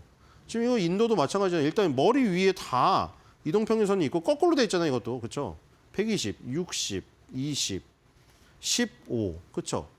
숫자가 거꾸로 돼 있잖아요. 이것도. 지금 이것도 이제 2023년도 11월 22일 저점 테스트를 또 가고 있거든요. 네, 상당히 좋지가 않죠. 자, 뒤로 가겠습니다. 자, 브라질, 인도는 몇 달 동안 좋지 않았는데, 자, 이제 중국마저. 자, 중국 다시 도루묵 되려고 하고 있습니다. 이게 우리나라랑 중국이랑 똑같아요. 이게 지금 머리가 아파요. 솔직히 중국장도, 이거 하는 분도 분명히 후광통, 성광통 제도 시행된 다음에 하는 사람 꽤 예전보다 많아졌겠지만, 솔직히 중국도 정말 짜증날 거예요. 우리 생각해 보시면 옛날에 미차솔이라고 기억나시나? 주식 오래 하신 분들은? 미차솔이라고 미래에셋 솔로몬 차이나라고 그 유명한 펀드 있어요. 그때 중국 증시 열풍 불어가지고 다 미차솔 들어가고 증권사에서 전부 다 홍보 전단지에 미차솔 해가지고 다 팔아먹고 그 나중에 어떻게 되는지 아시죠? 완전 진짜 박살났습니다. 그렇죠? 그 뒤로 펀드 다시는 해외 펀드 한다고 다짐한 사람들 몇십 년 동안 안 하다가 다시 이제 또 코인장으로 빠지던가 해외 증시로 빠졌겠죠. 다른 중국 말고 미국이나 일본으로. 그때 너무 뒤어가지고. 그리고 이제 밑에서 이제 회복하려고 지금 다시 올라가는데 결국 다시 도루묵이 되려고 하고 있습니다. 지금 역병이 심상치 않다고 했죠. 지금 중국이 역병이 심상치가 않아요. 지금 이게. 다시 코로나가 올 정도로 지금 별하별 병이 다 나오고 있습니다. 지금. 뒤로 가겠습니다. 그게 아마 발목을 잡을 것 같아요. 자, 심천도 지금 마찬가지. 심천도 지금 다 2023년 10월 달 가격 깼어요. 지금. 다시 4개월 전으로 돌아갔습니다. 진짜 허무하죠. 여기서 그렇게 버티다가 뒤로 가겠습니다. 그러니까 이런 질병이란 우리 그 인간들이 통제할 수 없는 이런 것들이 떨어지면 뭐 어떻게 할 수가 없습니다. 이게. 그렇죠? 니케이 225입니다. 니케이 225 좀 아쉽죠. 4만 돌파를 했는데 여기서 딱 딛고 올라갔으면은 야, 지금 아시아 증시에서 완전 탑이었는데 일단은 한 단계 물러섰습니다. 근데 여기도 보시면 아까 브라질, 인도랑은 틀리죠. 브라질, 인도는 완전 거꾸로 돼 있잖아요. 근데 뭐 미국이나 일본은 워낙에 오랫동안 상승을 했기 때문에 120, 60, 20, 15 이게 정배열이에요. 위에부터 순서대로 작은 것부터 큰 숫자가 이게 정배열이라고요. 뒤로 가겠습니다. 그러니까 브라질, 인도보다 훨씬 난 거고. 자, 대만 가권입니다. 대만 가권도 그렇잖아요. 5, 10, 20, 60, 120 순서대로 돼 있죠. 이동평균선이 정배열이잖아요. 정배열이 이렇게 형성되었다는 것은 오랫동안 상승해서 정배열인 것이죠. 자, 여기서도 이것도 아쉽죠. 위에 다 뚫어놨는데 야, 4일 연속 음봉을 맞았네요. 일단 뒤로 가겠습니다. 이 여파를 못 이기고 있어요. 자, 일단 61선 돌파를 했지만 코스피도 코스피. 자, 여기서 이제 관건이죠, 관건. 과연 여기서 61선을 지킬 것인가? 이걸 봐야 돼요. 뒤로 가겠습니다.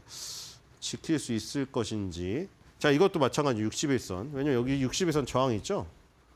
이게 맞고 떨어지는 거. 자, 여기서 지지를 할 수 있을 것인가? 자, 관건은 환율에 달려 있습니다. 뒤로 가보겠습니다. 환율이 네, 보세요. 이거 없었죠, 그때. 여기잖아요. 여기까지 봤었잖아요. 그쵸? 기억나시죠? 여기서 지금 21선 수렴하고 있기 때문에 결국 위든 아래든 확산 과정이 펼쳐질 때가 거의 다 왔다. 그쵸? 근데 어디로 터져버렸나요? 위로 터져버렸어요. 그쵸? 이게 위로 장대 양봉이 나와버렸단 말이에요. 이게 다시 한번 만약에 물론 여기보단 약해졌죠. 다 상승할 땐 상승 N자인데 가장 강한 N자는 뭐라고 했어요? 이거잖아요. 옷걸이, 철사 옷걸이를 구부려서 핀 듯한 이 N자가 가장 강한 거고 그 다음에는 이 N자. 우리가 그냥 눈에 딱 보이게 영문자 N이 되는 거는 그냥 가장 보통의 색이라고. 어쨌든 간에 이 힘보다는 약해졌지만 또 상승 N자가 나올 수 있는 또 모습을 만들었죠. 자, 여기서 만약에 다시 한번 1487.54 간다. 그럼 아까 전에 61선 못 지킵니다. 코스피 코스닥. 뒤로 가겠습니다.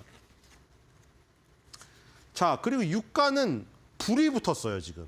이게 지금 불이 붙어가지고 10월 달 가격까지 갔습니다. 자, 되게 공교롭게도, 그쵸? 아까 주식들은 어떻게 됐어요?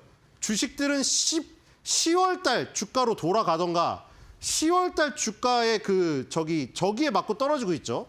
저항에. 근데 이게 유가는 또 10월 달로 간 거죠. 그러니까 지금 이 단기적으로는 차이가 있겠지만 큰 흐름은 유가가 주가에 부담이 된다는 걸 지금 보여주는 거예요. 그렇죠? 유가는 쉽게 10월 달, 작년 10월 달 고점을 두들기니까 저기 주가는 반대로 10월 달 저점을 지금 테스트 가고 있어요. 뒤로 가겠습니다. 자, 역시 이제 환율을 움직이는 것은 가장 동인이 외국인의 순매수, 순매도. 자, 외국인이 2천억 가까이 팔고 있습니다. 자, 뒤로 가볼까요? 자, 일단은 브레이크가 걸렸어요. 자, 이때까지 지금 좋았죠. 5일 연속 순매수로 금액도 상당했고 1월 9일 날은 무려 8천억 가까이 매수를 했지만 1월 10일 날 일단 너무 적은 15억이지만 전환됐고요. 오늘은 지금 2천억 가까이 팔고 있기 때문에 이렇게 이 수치대로 가면은 4천억 이상은 팔겠죠. 이게 다시 전환이 되려나? 뒤로 가겠습니다. 5일간의 단막 같은 너무 꿈 같은 적이죠. 짧았죠. 자, 어저께 일라일이랑 월마트 정도가 1점대 상승했고요. 나머지는 다 별 볼일 없었습니다. 뒤로 가겠습니다. 자, 지금 일본 니케이에서는 키엔스랑 닌텐도, 키엔스 괴물 기업이라는 그 책 나온 기업, 그다음에 닌텐도, 좋아하죠, 애들. 자, 뒤로 가겠습니다. 자, 월마트입니다. 미국 특징주인데 월마트는 대단해요. 자, 미국 증시 지금 다 어디까지 갔어요? 아까 기억나시죠? 이제 전체 지수. 다우는 121선 깨지고 있고 나스닥은 61선 깨지고 있고 다우 S&P 500은 61선, 120선 사이에 있죠. 근데 월마트는 어디 있어요? 21선 위에 있죠. 시장을 이기는 종목이잖아요. 그렇죠? 지금 매그니피센트 7이 흔들리는데 이런 소비자는 아직도 강합니다. 월마트 지금 솔직히 95.9679 여기가 신고가인데 지금 93이에요. 얼마 차이가 안 나요. 역사적 신고가랑. 그렇죠? 전 세계 기준 모든 기업을 통틀어 매출과 종업원수 1위를 기록했다. 2020년에. 뒤로 가겠습니다. 돈을 엄청 많이 법니다. 자, 귀주모태주 지금 주저앉았다. 위험합니다, 지금. 완전 다 역배열이 돼서 만약 여기 쏟아지잖아요? 다시 저 9월달 주가로 갈 수도 있습니다. 도루묵이에요. 그러니까 중국하고 한국이랑 똑같다는 게 무슨 얘기냐면은 자, 이런 거 올랐을 때 빨리 먹어야 됩니다, 이거. 자, 여기서 더 간다고 생각하고 가만히 있어 보세요, 이거 봐요. 얼마나 짜증이 날 것 같아요. 이게 10월 달부터 기다렸는데 4개월 동안 다시 도루묵 되면 제 머리에서 열불 날 겁니다, 진짜. 이거 조심해야 돼요, 지금 이거 위험해요. 뒤로 가겠습니다. 자, CATL도 마찬가지죠. CATL도 위험해요. 지금 이거 더 쏟아질 수도 있어요, 지금 이거. 그렇죠? 뒤로 가겠습니다. 결국 한 5, 6개월 상승이 도루묵이 될 가능성이 있다. 자, 도요타는 어쨌든 굉장히 오랫동안 수렴을 뚫고 돌파를 했죠, 일단은. 돌파를 했기 때문에 일단 확산 과정에 들어섰습니다. 21선 따라 올라오고 있고 좋습니다. 뒤로 가겠습니다. 독견 좋고요. 야, 대만도 좋습니다. TSMC 다 뚫었어요. 1160 대만 달러 신고가, 역사적 신고가 지금 갔다가 지금 쉬고 있어요. 자, 여기가 이제 고점이었는데 이제 지지로 바뀌겠죠. 너무 부럽습니다. 뒤로 가겠습니다. 삼성전자가 저랬으면 우리나라 주가가 이러지 않았을 텐데. 자, 일본 특징주 닌텐도입니다. 자, 지금 전부 다 지금 지금 연휴 많잖아요. 애들 방학이고. 다 지금 대부분 일본 가시는 분들은 오사카 닌텐도 월드 가려고 난리더만요. 지금 인스타나 거기에, 그쵸? 닌텐도 월드 가서 마리오 햄버거 먹어야 되는데 지금 여기 닌텐도 주가를 보세요. 지금 9,248달러인데 지금 고공권 생보하고 있죠. 역사상 신고가예요, 지금 이거. 대단하죠. 휴대용 게임기라는 독보적인 포지션 기반으로 닌텐도 위, 닌텐도 스위치 나왔고 요 포켓몬스터 마리오 동물의 숲 IP가 너무 세죠. 자, 이 정도 돼야 놀이공원 만들 수 있는 거예요. 그렇죠? 이 정도 돼야 놀이공원 만들어야 사람이 오지. 우리나라는 특정 그건 안 말하겠지만 하여튼 우리나라에 잘 안 되는 데 있잖아요, 지금. 안타깝습니다. 자, 오늘 우리나라의 제일 강하게 오르는 섹터는 공기청정기 섹터인데 자, 미국 산불과 연관되어 있죠. 이 지금 다 미국 산불과 연관되어 있는 거예요, 전부 다. 공기청정기, 전력성비, 황사미세먼지, 제습기 싹 다. 자, 여기서 K웨더가 지금 제일 많이 오르고 있고 위닉스. 지금 얘네 둘이 엎치락뒤치락 하던데 계속 엎치락뒤치락 하고 있어요. 변동성이 어마어마하거든요. 자, 뒤로 가봅시다. 자, K웨더 하나 볼게요. K웨더 하나 볼게요. K웨더가 공기서비스사업부 매출 감소로 되어 있는데 자, 요런 제품들을 만듭니다. 조리흉 측정기랑 라돈 측정기. 자, 조리흉 뭐냐면 이거 조리사분들 안타깝게 사망하는 사고들이 생겼잖아요. 급식 끓이는데 엄청나게 제일 안 좋은 연기가 뭔지 아세요? 검은 연기보다 뭐가 더 하얀 연기. 후라이팬 가열됐다가 물 부으면 하얀 게 푹 나는데 막 흑백 요리사 되게 멋있게 보이죠. 급식 조리사분들 거기서 하루 종일 일하다가 폐병 나가지고 다 사망해요. 그래서 거기에다 아무리 좋은 공기질 시스템을 박아놔도 그걸 어떻게 알아요? 야, 비싼 건데 뭐 효과가 좋다더라. 말만으로는 할 수가 없죠. 조리흉 측정기를 해가지고 우리 저기 길 지나가다가 재건축 현장 가면은 거기에 뭐 저기 측정기 붙어 있잖아요. 라돈 측정기, 미세먼지 측정기. 그런 걸 보고 확인을 시켜줍니다. 물론 그걸 조작해버리면 어떻게 소용이 없겠지만 조리흉 측정기를 달면 이게 고농도 미세먼지를 측정하는 측정기거든요. 그 비싼 예를 들어 미세먼지 무슨 뭐 여과기를 설치했다. 그러면 조리흉 측정기에서 이 농도가 낮게 나온다. 그러면 그 효과를 알 수가 있는 것이고 만약에 이 조리흉 측정기가 막 비상벨이 울릴 정도로 높게 나온다.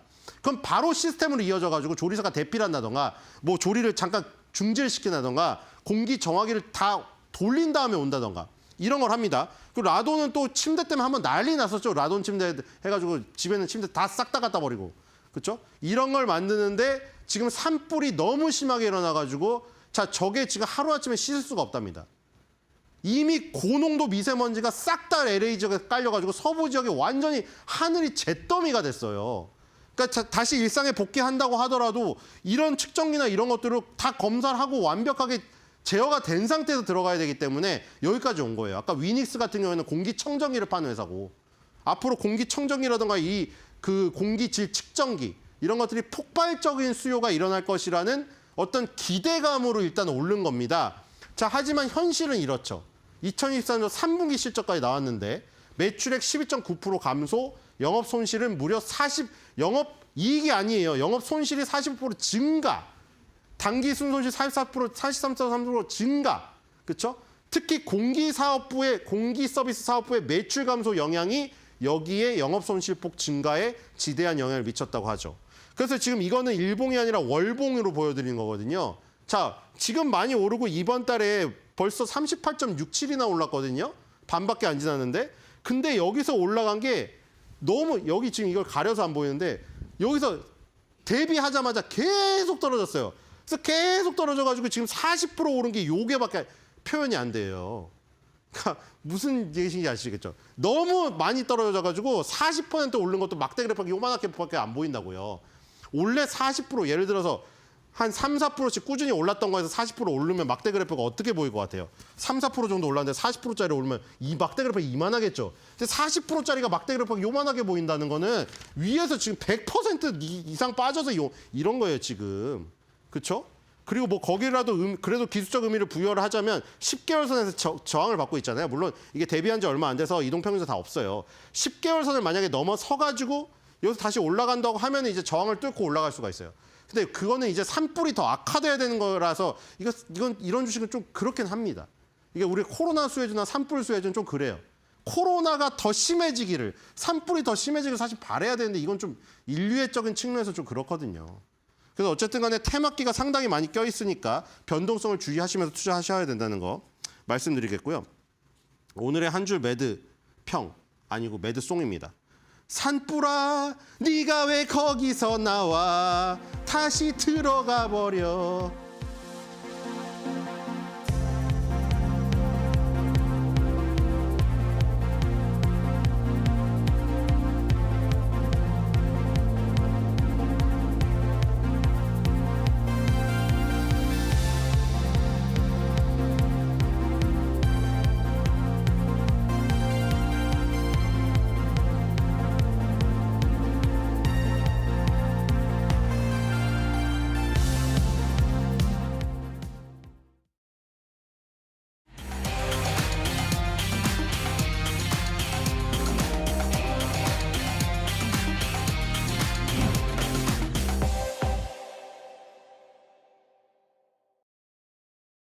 네, 대담한 대담 시작을 하겠습니다. 올해에도 조선주는 핫한 섹터로 분류가 되는데요. 그 안에서도 HD, 현대, 미포, 조선을 오늘 살펴보도록 하겠습니다.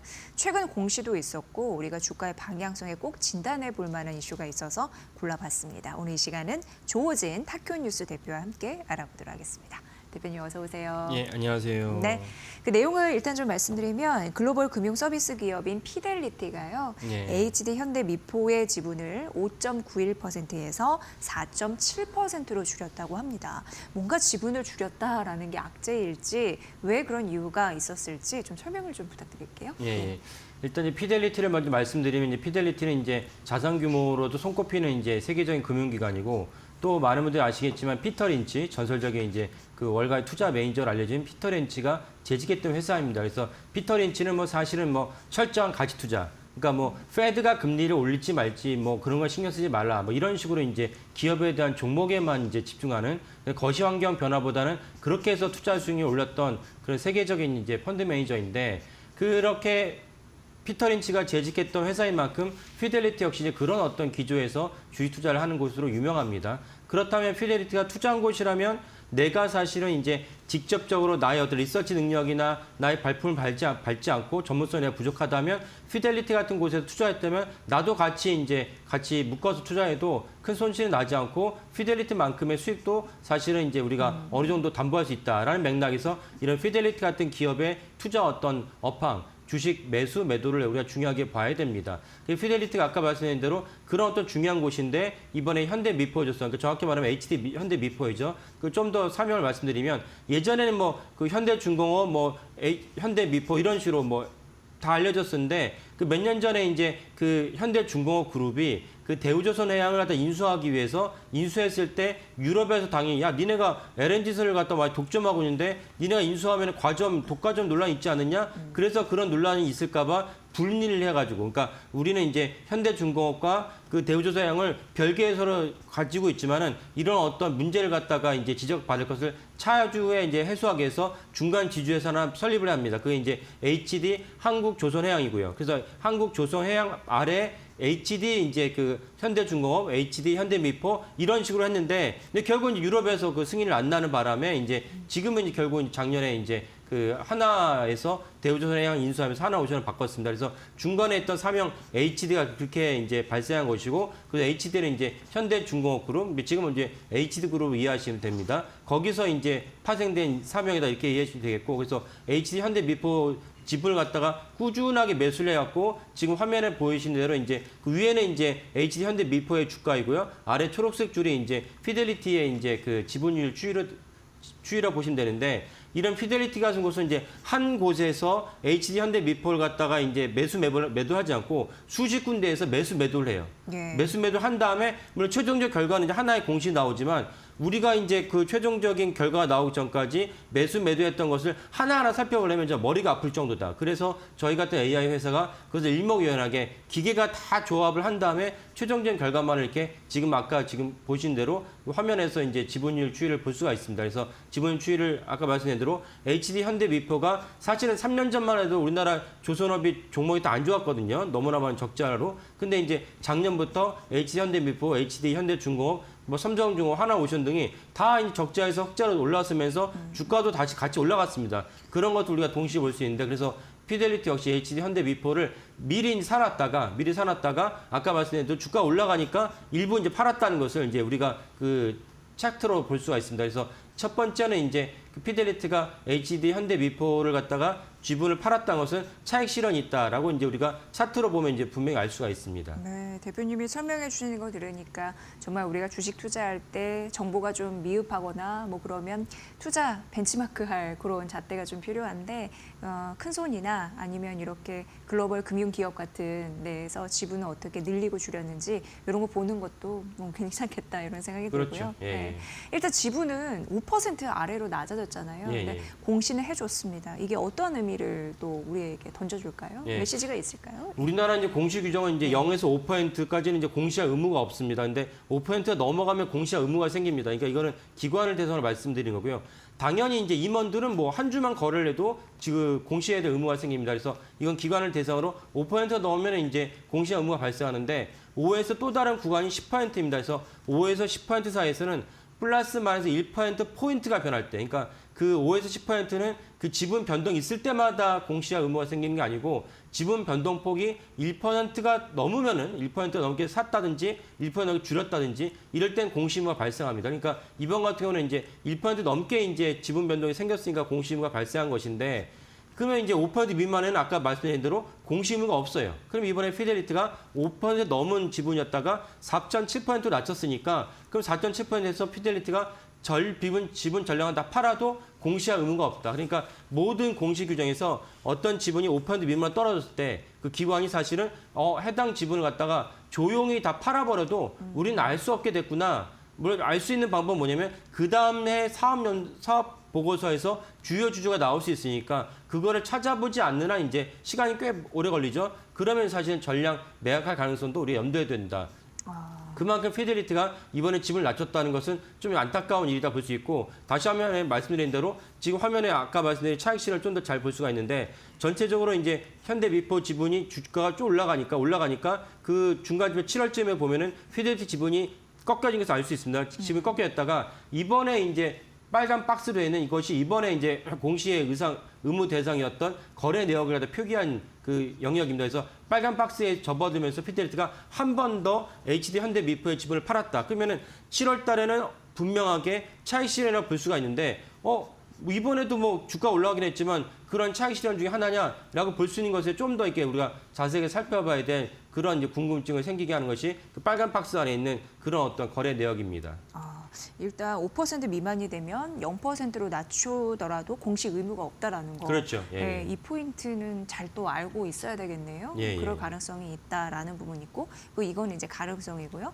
그리고 이제 무엇보다도 피델리티가 HD 현대미포를 지분을 축소한 이유가 차익 실현이라고 하는데, 그때 이제 주가가 급등했을 때 다른 여타 그 조선주 종목처럼 그 수주 이런 부분 때문에 주가가 급등했다라는 거죠. 그렇죠. 예. 네, 근데 그걸 이제 팔았다라는 거고 또 다른 이유가 혹시 있을까요? 예, 또 다른 이유가 아까 말씀드린 게 빨간 박스 안에 영역인데 예. 그 공시를 갖다 보면 이제 몇십 개의 이제 그 피델리티의 이제 법인들이 지분을 갖다가 거래를 해서 한눈에 보기 어렵지만 자세하게 보면 이제 12월 9일 날 이제 빨간 박스의 첫 번째 거래를 매도를 하게 된 게 12월 9일이라는 것을 알 수가 있습니다. 그러니까 이거는 공시에 나온 거고요. 그래서 12월 9일 날 현대미포의 지분을 갖다 매도를 했는데 네. 그러면 우리가 바로 떠오르는 것이 12월 9일이 이제 무엇 이후에 12월 9일이냐? 12.3 계엄사 때 그 우리나라 주식시장에 이제 우리나라 경제를 갖다가 혼돈으로 빠뜨리게 된 12.3 계엄사 때 이후에 피델리티가 12월 9일 날 지분을 팔기 시작했다는 것을 알 수 있습니다. 그러니까 사실 이번에 피델리티가 HD 현대미포의 지분을 갖다가 이제 팔게 된 것은 계엄 때문인 것이 실제적으로 우리나라 조선업이나 HD 현대미포 자체에 이제 뭔가 기업이 25년도에는 안 좋을 것이다라는 전망 때문에 팔았다고 보기는 좀 어렵다 이렇게 이해하시면 되겠습니다. 그러니까 네. 이런 맥락에서 바꿔 얘기한다면 그 HD 현대미포 자체가 그러면 괜찮으냐, 조선업 괜찮으냐 이런 것도 우리가 살펴봐야 되고 그리고 살펴봐야 되는데 그런 그 올해 25년도 조선업이나 HD 현대미포는 좀 긍정적이다라고 볼 수 있는 또 다른 공시가 하나 당일날 나왔습니다. 네, 그러니까 이번 피델리티의 HD 현대미포 조선의 그 지분 축소는 크게 두 가지로 봐주시는 거였고 예. 첫 번째는 차익 실현 그리고 두 번째는 그 계엄 사태로 인한 국내 불확실성이 커서 그런 부분이 투자 심리에 좀 미쳤다 이렇게 정리해 볼 수 있을 것 같고요. 말씀해 주신다시피 조선업 이쪽에 전망을 볼 수 있는 제가 말씀드렸다시피 긍정적으로 보이기는 하잖아요. 예. 근데 그런 공시가 하나 더 있다고 해서 예. 좀 들어보도록 하겠습니다. 예. 예.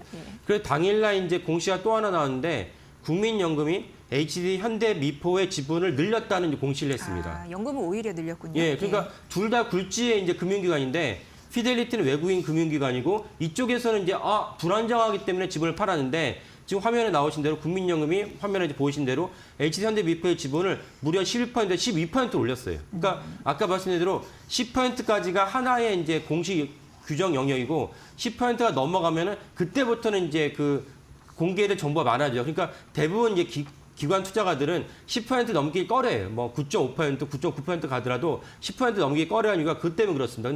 근데 국민연금은 HD 현대미포에 이미 11% 갖고 있음에도 불구하고 거기에 지분을 더 넣어가지고 야 HD 현대미포 25년도 좋아. 주가는 매출 더 갈 거야. 이런 맥락으로 지분율을 늘렸다 이렇게 이해하시면 되겠습니다. 그러니까 그만큼 국민연금은 HD 현대미포의 25년도 누구나 다 아는 이제 증시와 경제 혼란기에도 불구하고 그거는 이제 지속되지 않을 거고 뭐 짧게는 6개월, 길면은 뭐 올해 하반기까지 가겠지만은 그런 맥락으로 이제 국민연금이 HD 현대미포의 지분을 늘렸다 이렇게 이해하시면 되겠습니다. 그래서 또 동일하게 지금 화면 보이신 대로 위에 있는 파란 줄이 이제 HD 현대미포의 주가입니다. 그리고 네. 밑에 있는 파란 줄이 초록색 줄이 국민연금의 지분주인데 보시는 대로 그 위에 점점점 찍혀 있는 게 그 많은 거래를 갖다가 표기한 공시입니다. 그러니까 이렇게 보니까 공시 하나하나 열기 힘드니까 저희 같은 기관이 아까 말씀드린 이제 그 AI로 이제 집계를 해서 한 번에 쉽게 볼 수 있도록 해드린 것이고 제가 이제 또 방송에서 시청자분들 이제 그 주식 IQ를 높이기 위해 가지고 나왔습니다. 그래서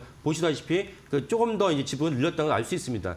그렇다면 이제 국민연금이 HD 현대미포의 지분을 늘렸다는 것은 HD 현대미포가 올해 어떤 이유에서 왜 긍정적으로 보는 것이 단지 국수주의 때문에 우리나라 주식시장이 막 폭락을 하고 안 좋으니까 국민연금이 야 이제 들어가자라고 한 것인지 아니면 다른 맥락이 있는 것인지 우리가 좀 살펴볼 필요가 있다라는 생각이 듭니다. 네, 정말 저 표를 보니까 국민연금이 1년간 주식을 현대미포 주식 지분을 좀 늘려왔구나 이런 예, 걸 예. 좀 확인할 수 있었고요.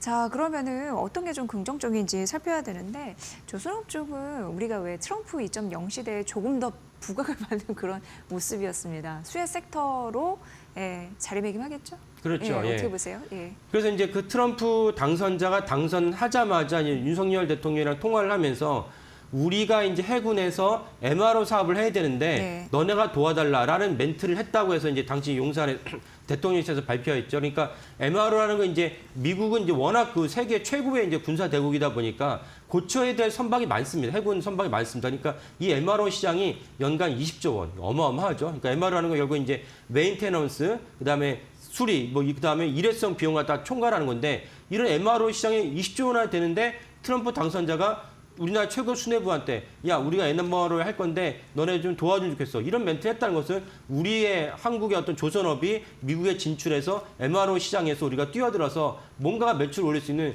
중요한 어떤 모멘텀이 된다라고 해석하는 것은 당연합니다. 그런 점에서 그 트럼프 당선자의 당선이 한국 조선업에 큰 수혜 역할을 한다라고 이제 우리가 해석을 합니다.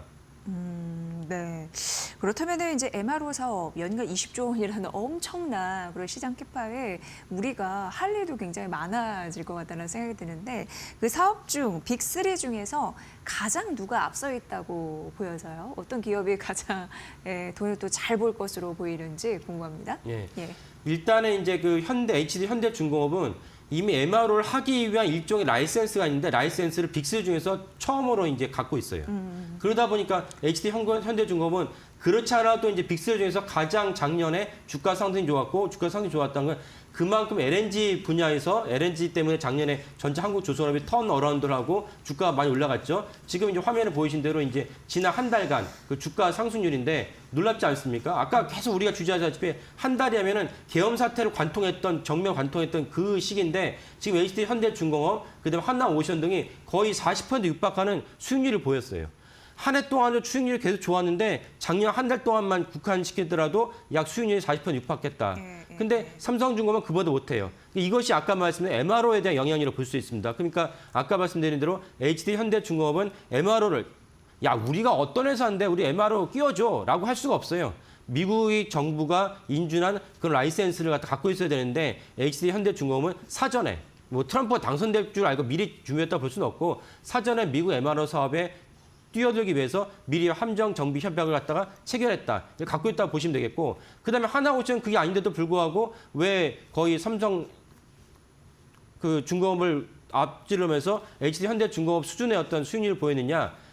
하나오션은 미국에 있는 조선소를 하나 인수를 해버렸어요. 필리조선. 예, 인수를 해버렸으니까 당연히 미국이 이제 그 MRO의 몇 가지 어떤 중요한 방점이 하나 있는데 그게 뭐냐면은 이거는 안보하고도 직결됩니다.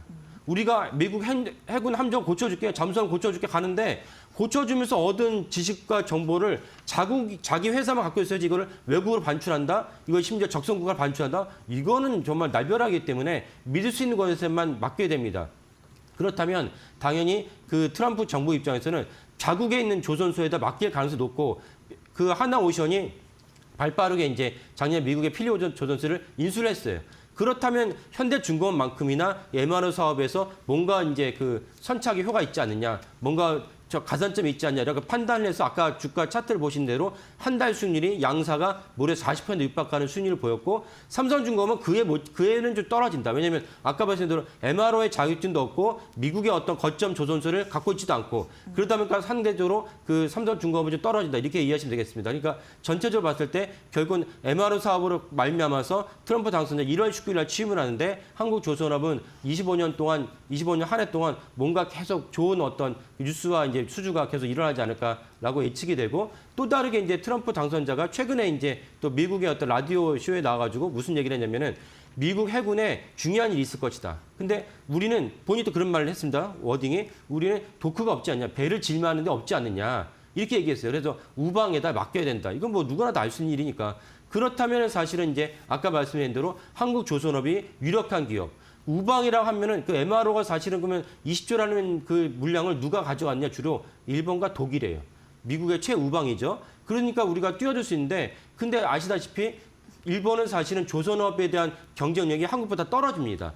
그렇다면 트럼프 당선자가 야 우리 해군에게 좋은 일이 있을 것인데 우리 도크가 없어. 자국 내 도크가 없다는 얘기를 했고 그렇다면 배를 건조를 어디다 맡겨야 된다면 당연히 한국이 유력하다. 이런 맥락에서 사실 트럼프 당선자는 그 한국 조선업의 큰 우군이 될 수 있다라고 이제 해석을 해도 틀리지 않다라고 봅니다. 네.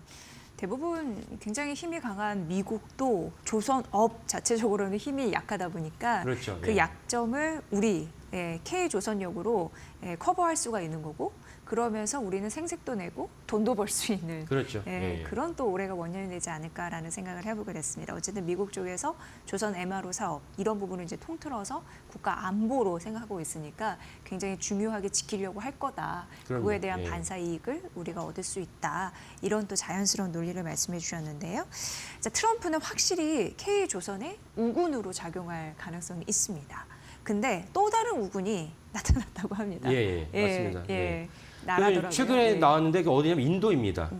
그 인도는 엄청난 큰 대륙이고 그 삼면이 뭐 반도를 할 수는 없죠. 대륙이 너무 크다 보니까 네. 어쩌면 우리처럼 삼면이 이제 바다로 쌓여 있는 이제 국가인데 그리고 사실 인도는 떠오르는 그 신흥 이제 제조 강국입니다. 인도에 이제 그 노동력이 풍부하고 노동이 풍부한 만큼 아직은 이제 그 저개발 도상국이기 때문에 인건비가 싸고. 예. 근데 또 다른 중요한 점이 인도도 역시 이제 옛날 영국 식민지였다 보니까 영어가 아주 보편화돼 있어요. 그래서 그러다 보니까 미국 실리콘밸리 가면 다 인도 사람들이 뭐 차지하고 있습니다. 주요 CEO들도 인도 출신이 많죠. 그러다 보니까 인도가 떠오르는 최대 제조국 중에 하나가 되는데 제조를 하면은 이 제조한 물량을 갖다가 해외로 보내야 되잖아요. 해외로 보내는 것이 대부분 인도는 이제 해운에 의존한다. 뭐 이거는 사실 뭐 당연한 거죠. 우리나라도 반도체처럼 초부가가치가 아닌 이상은 다 해운에 의존해서 물량은 물동량을 갖다가 나르게 돼 있습니다. 그래서 인도는 95% 해운에 의존하는데 근데 인도의 자국 입장에서 안타까운 것은 조선업이 너무 낙후돼 있다. 그래서 이 낙후된 조선업을 해결하고자 작년부터 올해 어떤 뉴스가 나왔냐면 인도의 관련 차관보랑 조선과 관련된 해운과 관련된 수뇌부가 와서 우리나라 빅3의 그 현장을 다 방문했다는 거예요. 그래서 현대중공업 방문한 것이 기사로 나왔습니다. 그러면서 나왔던 것이 인도가 한 해에 이게 해외 배를 갖다 끌어들여서 지불하는 돈이 천문학적 비용이라는 거예요.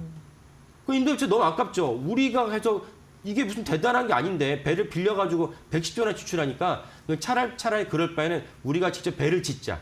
그 배를 지으려면 어디를 찾아가느냐? 그래서 한국을 찾아왔다는 것입니다. 그러니까 한국에다가 한국의 조선소를 방문해서 인도에도 조선소 하나 짓고 사실은 뭐 아시는 분도 계시지만 동남아에 한국이 운영한 조선소가 하나 있어요. 어디냐면 필리핀입니다.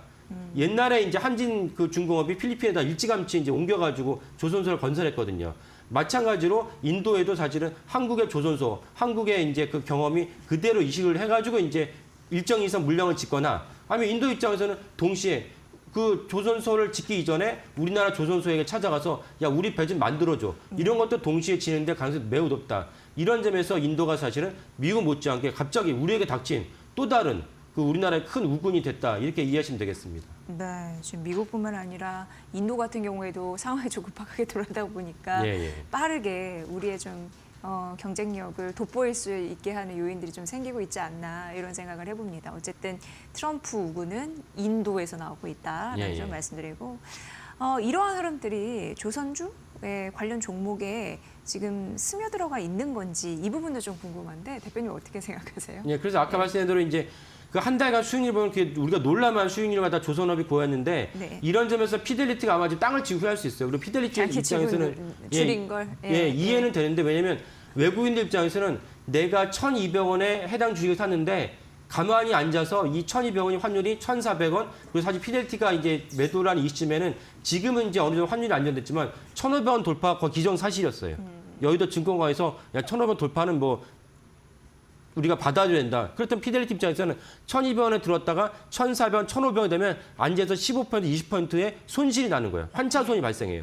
그러니까 사실 팔 수밖에 없는 상황이다. 이렇게 이해하시면 되겠고 그러니까 이제는 미국의 어떤 트럼프의 우호적인 어떤 역할, 인도란 또 다른 큰 손이 나타났으니까 향후 1년, 2년을 갖다 투자한다고 본다면은 피델리티뿐만 아니라 해외에 있는 유수한 펀드 큰 손들이 한국의 조선업에 들어와서 이제는 이제 사갈 가능성이 높다. 이렇게 이해하시면 되겠고 그래서 계속 말씀드리지만 올해 25년도에는 그 한국 조선업이 또 다른 24년에도 엄청난 약진을 이뤘지만 25년도 엄청난 약진을 이룰 수 있다. 이런 맥락에서 바라보시면 좋겠습니다. 네, 사실 그 계엄 사태 때문에 증시가 정말 이거 고꾸라진 흐름들이 있었는데 그럼에도 불구하고 조선주 같은 경우에는 상대적으로 선방을 한 모습이었잖아요. 그렇죠. 그런 흐름에서 잘 갔었고 앞으로도 든든한 모멘텀이 더해지면서 향후 전망은 장밋빛 전망이다 이렇게 그렇죠. 보여지는군요. 그런 부분으로 좀 분석을 해주셨습니다. 오늘 HD 현대미포에 대한 관련 공시 그리고 향후 조선주의 업황, 전망 이런 부분 말씀해드렸으니까 잘 참고해 보시면 좋을 것 같습니다. 올해도 지속적인 핫한 섹터가 될 것 같은 조선주였습니다. 자, 오늘 대담한 대담 조호진 타키온 뉴스 대표와 함께했습니다. 대표님 잘 들었습니다. 예, 감사합니다.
앵커 브리핑 시작하겠습니다. AI 시대인데 데이터 전쟁이 정말 치열하게 벌어지고 있습니다. 그런데 주목되는 건 테슬라와 엔비디아, 이 둘이 데이터 강자잖아요. 서로 치열하게 앞으로 박터지게 싸울 것 같은 그 전쟁 같은 전쟁 느낌이 들어서 오늘 좀 가져와 봤습니다.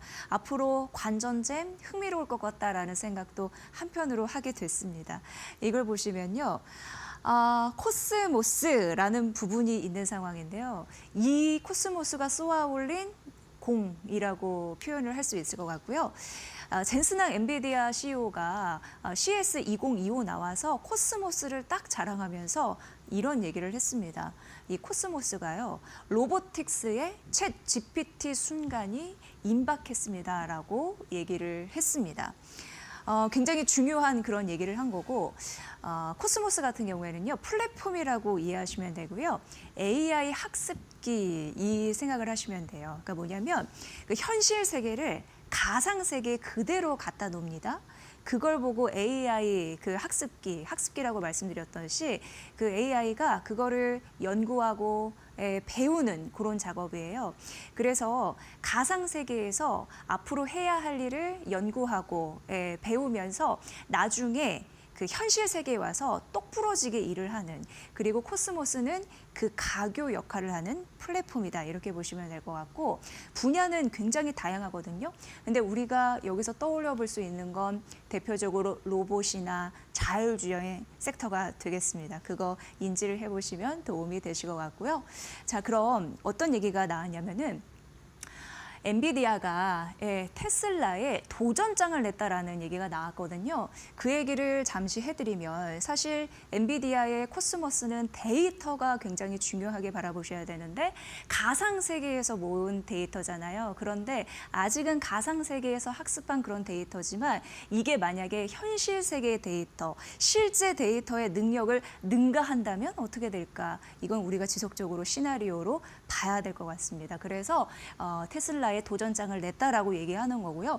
사실 테슬라 같은 경우에도 굉장히 데이터의 왕이라고 할 수 있겠고, 이 생각을 해보시면 될 것 같습니다. 뭐냐면 테슬라의 브랜드를 달고 다니는 전기차를 생각해 보시면 되는데 엄청난 현실 데이터가 사실 테슬라에는 있습니다. 예를 들어서 도로 상황이나 운전자 환경 등을 생각해 보세요. 엄청난 데이터가 테슬라에는 있습니다. 그래서 여타 완성차 자동차들이 테슬라의 문턱을 넘지 못하는 이유도 현실 세계의 실제 데이터를 엄청나게 가지고 있는 막강한 영향력이 있기 때문에 이렇게 표현해 볼 수도 있을 것 같고요. 제가 이렇게 조사를 해보니까 이런 부분도 있더라고요. 앞으로 테슬라는 거기에서 모은 현실 데이터가 다 돈이 될 수 있습니다. 다른 여타 업체에 돈 받고 정보를 제공할 수도 있다라는 가능성 보시면 될 것 같아요. 자, 그런데 약간 좀 흥미로운 부분이 이 부분이 있었습니다. 젠슨항 CEO가 이런 얘기를 했거든요. 가상세계 데이터는 현실 데이터를 보완하는 것이다라고 얘기를 하면서 일론 머스크 CEO의 심기를 막 건드리지는 않았다라는 겁니다. 사실 일각에서는 이런 얘기가 나옵니다. 사실 엔비디아에서 얘기하는 이 코스모스는요, 로봇 영역에서는 엄청난 파워를 자랑할 수 있는데 자율주행 섹터에서는 약할 수 있습니다. 왜냐?